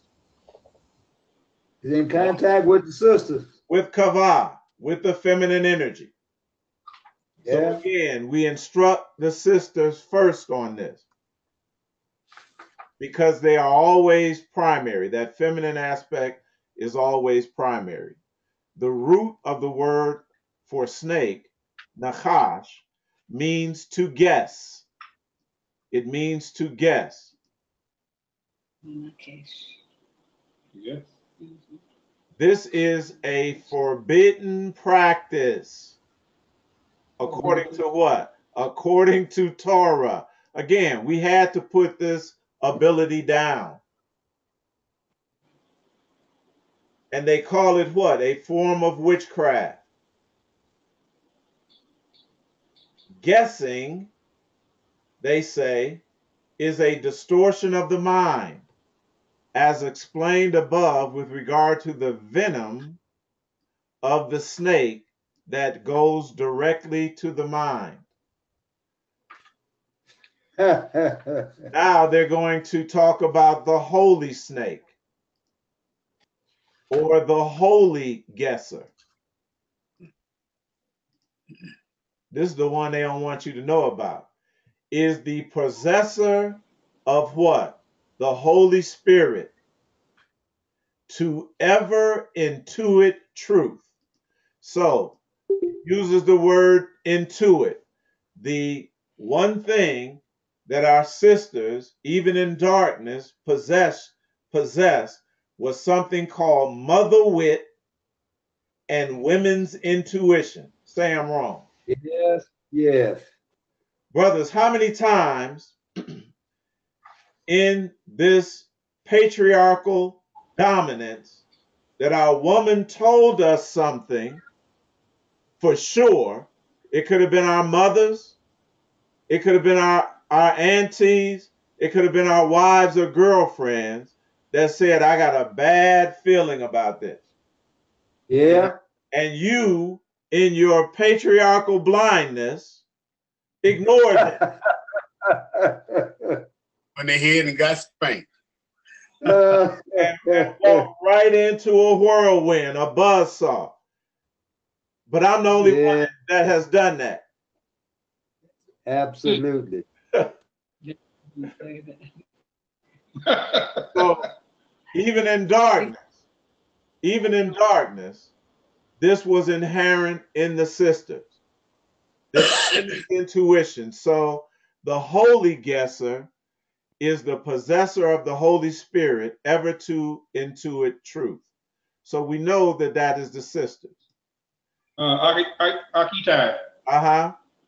I would even say within ourselves, that's the feminine aspect of ourselves. No, I get that, but what I said, you had to hear me. I said I wanted to focus on the sisters first. Oh, because they are primary. We'll get to the brothers. I want to focus on the sisters first. Okay. All right? Mm-hmm. Now check this out, because this is going to make it plain. And so Joseph was whom? Whose son?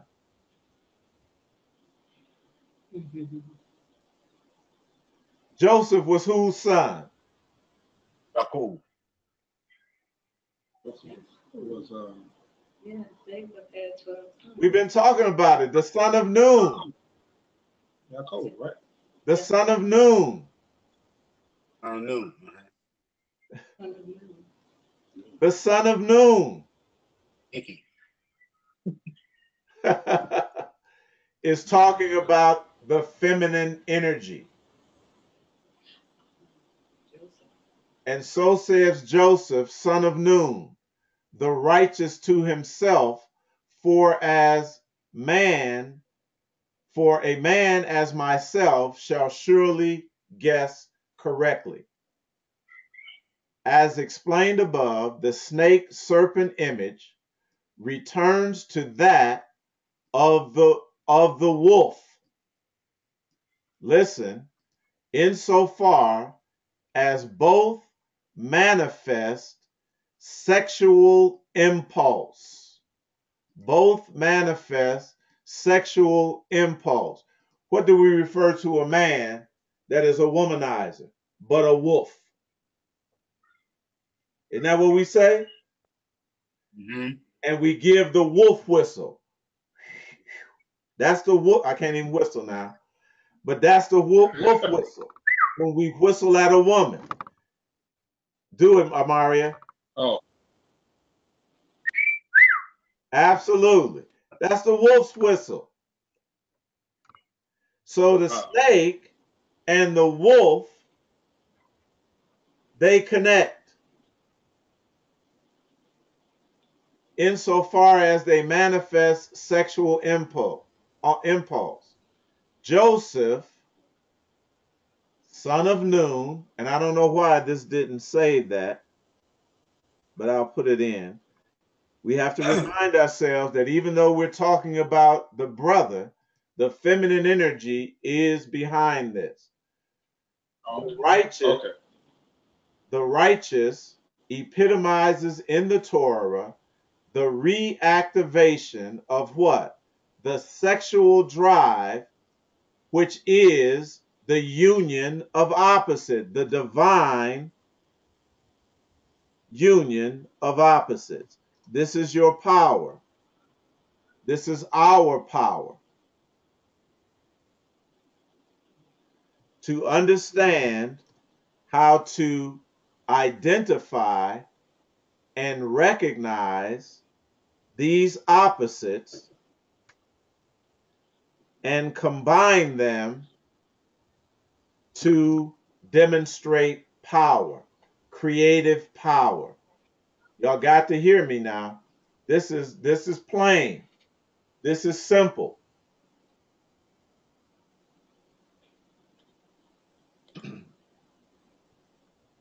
He is the holy snake or serpent, and thus the holy guesser. So when we look at Joseph and his story, Joseph, son of Nun, we better understand our story. Because, well, let's go to the story of Joseph. I thought I had put it in the paper, but apparently it did not save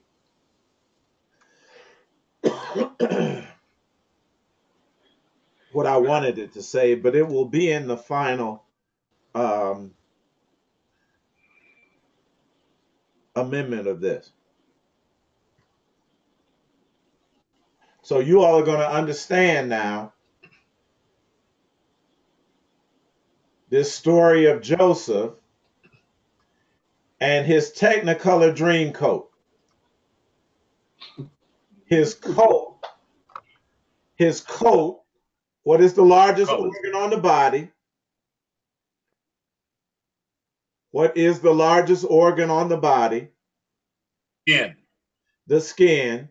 And it has light absorbing melanin, and it has the ability to absorb the full energetic spectrum of light, sound, etc., and so on. You all with me? Mm-hmm.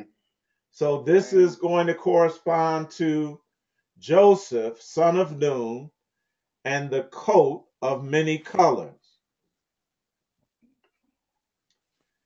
These are the generations of Joseph, being how old, family?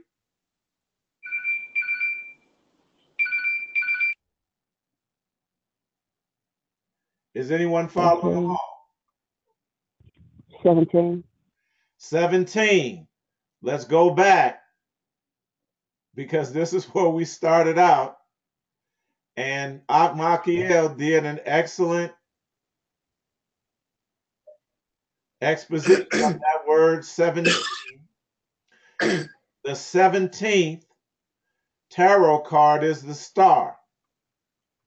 And we're going to tie this in. Being 17. 17 years old, was feeding the flock with his brethren. And the lad was with the sons of Bilhah and the sons of Zilpah, his father's wife, and Joseph brought unto his father their evil report. Now Israel loved Joseph more than all his brethren, or his children, because he was the son of his old age, referring to what? The old lion that is going to what? Rise up, that is going to ascend, at the end of the age, and he made him a coat of many colors. And when his brothers saw that his father loved him more than all his brethren, they hated him and could not speak peaceably unto him. And Joseph dreamed a dream, and he told his brethren, and they hated him yet the more. And he said unto him, Hear, I pray you, the dream which I have dreamed. For behold, we were binding sheaves. Remember, bringing in the sheaves, we shall come rejoicing, bringing or gathering the sheaves.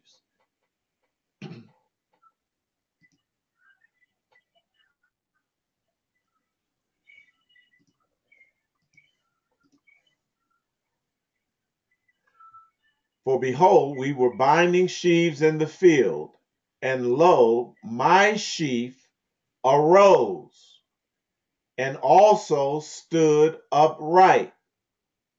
And behold, your sheaves stood round about, and made obeisance to my sheaf. When you make obeisance, you bend down, you kneel. So it goes back now. This is Joseph, son of Nun. It goes back to this dynamic, the bending of the knee of the faithful one and the rising up, or the sheaf standing upright.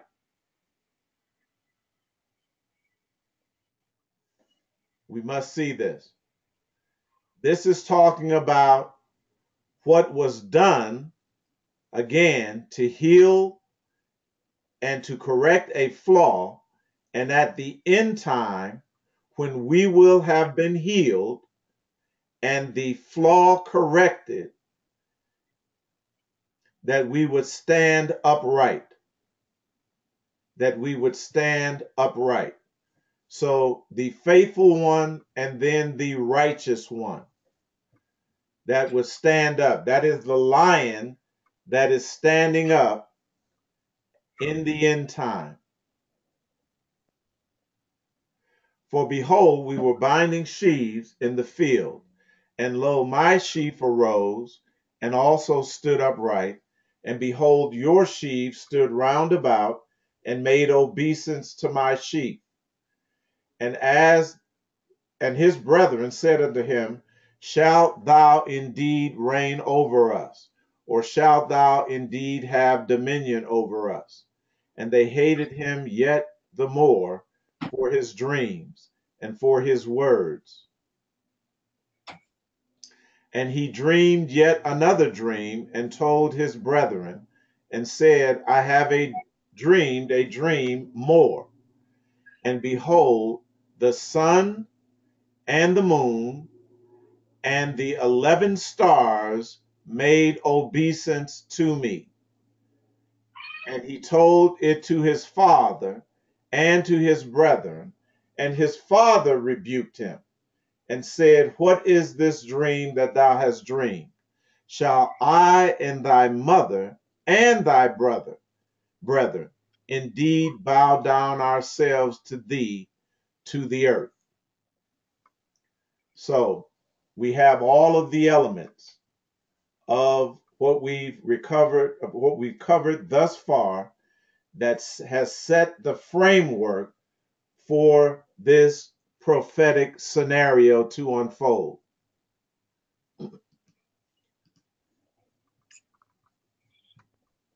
Going back to the framework, to establishing this framework.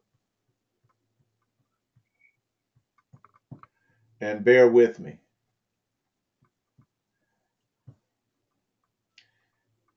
Now, we had talked the last time, and this is why I wanted to concentrate on the sisters. Joseph's dream leads us back to the bending down, the bowing down, and what? The standing upright. So in the figure, so it leads us back to this symbol of the tarot card. And we see the figure what? Kneeling down, bowing down. And we see the stars. Now Joseph was 17 years old. So again, another connection, obvious connection with this card, with this symbol. And God said, let there be lights in the firmament of heaven to divide the day from the night. Let them be for signs and seasons, and for days and years. Let them be for lights in the firmament of the heaven to give light upon the earth. Again, this aspect of light, our gathering of lights. And the two great lights, which we know are the sun and the moon and the stars. Also, in the story of Jacob, he saw the sun, the moon, and the stars. Again, connecting it back to this particular symbol.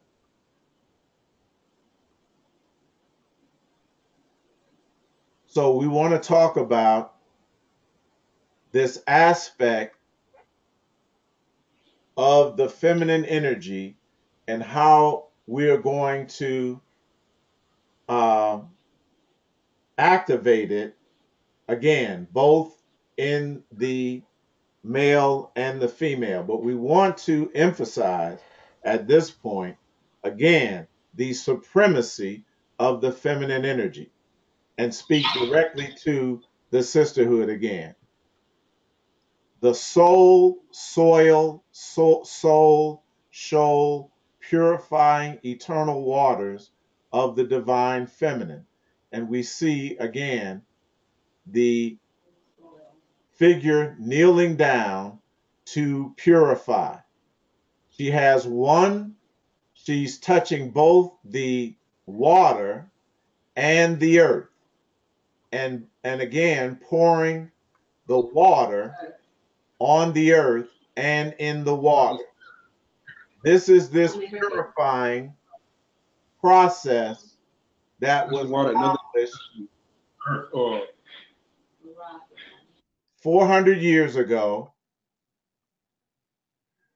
with the bending down, the kneeling down, the voluntary sacrifice, primarily of the sisterhood with knowledge of forethought. Noon was thought to continue, was also thought to continue to exist as subsoil water beneath the earth. So we're talking about the waters, the internal waters. We're not talking about anything that is outside of ourselves. We have to direct our attention always inward. So we see the female figure kneeling. And we talked about this. We see the 8 stars times the 8 rays or points of the stars equaling 64. And we covered that. And you can cover that on your own as well. And we understood that this had to do not only with the 64 possible combinations of DNA, which is talks about life-giving, life-reproducing element, but we also related it to a star or a supernova that is currently destabilizing itself, has been for a long time, and will have effects, has had effects within the earth realm and the earth plane. Thus, the connection between the stars influencing activities on the earth and vice versa. And this we said was referred to as Eta Carinae. And this is directly linked rather to the return of the divine feminine. And again, as we close, I'm going to demonstrate this again. The name Karana, well, let's go back. We knew that the star was very important before the birth of Yeshua in the narrative. And the star acted as what? A guide. And so this star is going to act as a guide for us. And you're going to see very clearly that this star, Eta Carinae,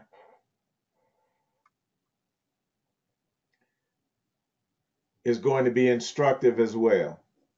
The name Carinae means the keel of a ship. We talked about this last time. Similarly, the etymological root of the word protein is prow, which refers to the hull of a ship. The reference to protein here and its apparent etymological relationship to the word carina is due to the fact that protein enzymes serve to correct mutant DNA. That is the flaw. That is the flaw that is being healed. Eta is the 7th letter in the Hebrew Greek alphabet and originally meant 7 in Greek. Therefore, Eta Carina is linked to the 7th angel in Revelation 10 and 7. Here we go. But in the days of the voice of the 7th angel, when he shall begin to sound, the mystery of God should be finished, as he declared to his servants the prophets. Again, putting this thing prophetically in the last days. Now, we ended the call the other day making a correlation between Eta Carinae and the Sisterhood, in particular, the Women of Valor. NASIK, do you have that particular document? Yeah, let me read it for you. All right. Now, the event that we're going to talk about is an event that occurred in 1981, where it was observed that there was a mass loss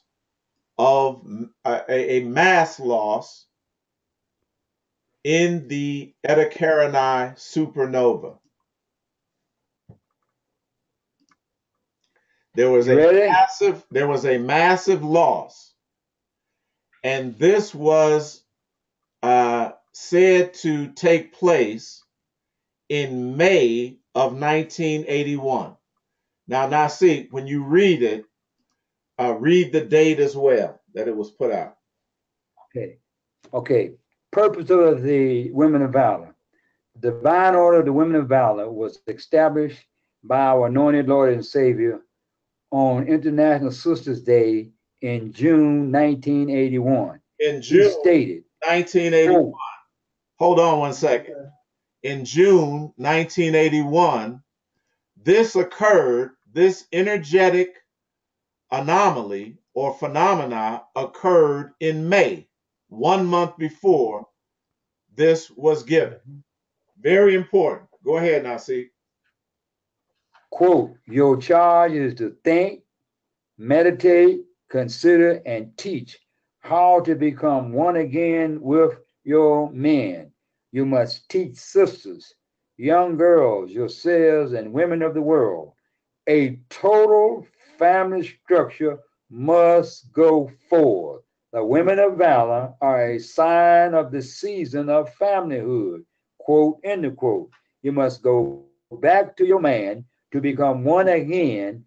then strength in Yah will come back to you for the final phase of the struggle. A woman of final valor, phase. The final woman of valor is eternally committed to the ascension of the family, serving Yah's interests in both the personal and national family structure, in articulation, servitude, leadership. A woman of valor is shown to be an outstanding, shining example of the kingdom's platform and requirement, and a part of the vanguard of the community relative to upward growth and development. Now, stop right there. I say, it said, Ben-Ami himself said that the woman was the vanguard. The feminine energy was the vanguard. This is what we've been saying, that the vanguard is what goes before. What leads, what is primary. Now, NASIK, pause there, and I'm going to read and share something with everyone about what occurred in the heavens. The stars are supposed to be for what? Signs and seasons, correct? Right. This celestial event occurred 1 month before that particular doctrine was put out for the women of valor. Now watch this, Nasi. It was observed. It was observed at the Warner and Swayze Observatory. My father retired from Warner and Swayze. Wow. And it was observed from Case Western Reserve University. Now see, I grew up in the University Circle area. That's where I grew up at. On 109th and Cedar. Where did you live at, Nasi? 120th and Wade Park, right down the street. 109th and Cedar. Right. Now, right there. Let me ask you a question. What high school? I went to Glenville, but I was supposed to go to East High. You were supposed to go. All of my friends for life are from East High. All of them. So yeah, I was supposed to go to East High. Right. But I got blessed or lucky, or whatever you want to call it. It was an argument about where the line was, that determined where you go, and it came right through my yard. So that's how I got a chance to choose Glenville over East High. Wow. I got a very similar story, Nasi. But you went to East High. I went to John Hay. I would have went to Hay. Yeah, because you was in the district of John Hay. I would have went to Hay, but Urban Renewal moved us from there. We ended up in Garfield. Oh, okay. Right. We bought a house out in Garfield, but I got you. Yeah, I grew up in the Case Western Reserve area, and and it was also observed. There was another worker. The guy from Case was William P. Biddleman. Then there was a woman, Tamara A. Gallen, from Hathaway Brown School in Shaker Heights. Then another individual, George Wallerstein, that helped to put this paper together from the State University of Washington in the state of in Seattle, in Washington State. But it's curious now that this is coming out of Cleveland. And I'll read from the abstract, the visual region code spectrogram of Eta Carinae taken in May of 81 rather, is described, and the portion of the spectrum containing HA is produced. This was taken during Eta Carinae's abnormal stages. So that this was something that was unusual that occurred. And it described a large loss of mass, a large loss of mass. Is there a picture in it? And what this did, Nasi, All you think? Pictures? No, I was asking a picture. what this did was No, send energy and particles and what they call dust or stardust into the area of the earth. And it had a profound influence, one of them being this direction to the sisterhood. So this is why we're going to get into this in more detail on the next call, but this is why I wanted to just focus on this, because the initial instructions, the instructions are for us all in general, but the initial instructions are for the sisterhood. And we have to understand that we are living in extraordinary times, and that these things are not just happening rather as random occurrences in the heavens, but these celestial events, these cataclysmic cosmic events, are occurring in sync with what? Our ascension. With our ascension. They are occurring to aid us cosmically. They are predicting an explosion of Eta Carinae in the not too distant future. So again, this is going to be directly correspondent to our movement, to our upward movement. And so we're going to end there and then get into the energetic instructions that are being revealed to us at this time, step by step instructions. So I'm going to end right there.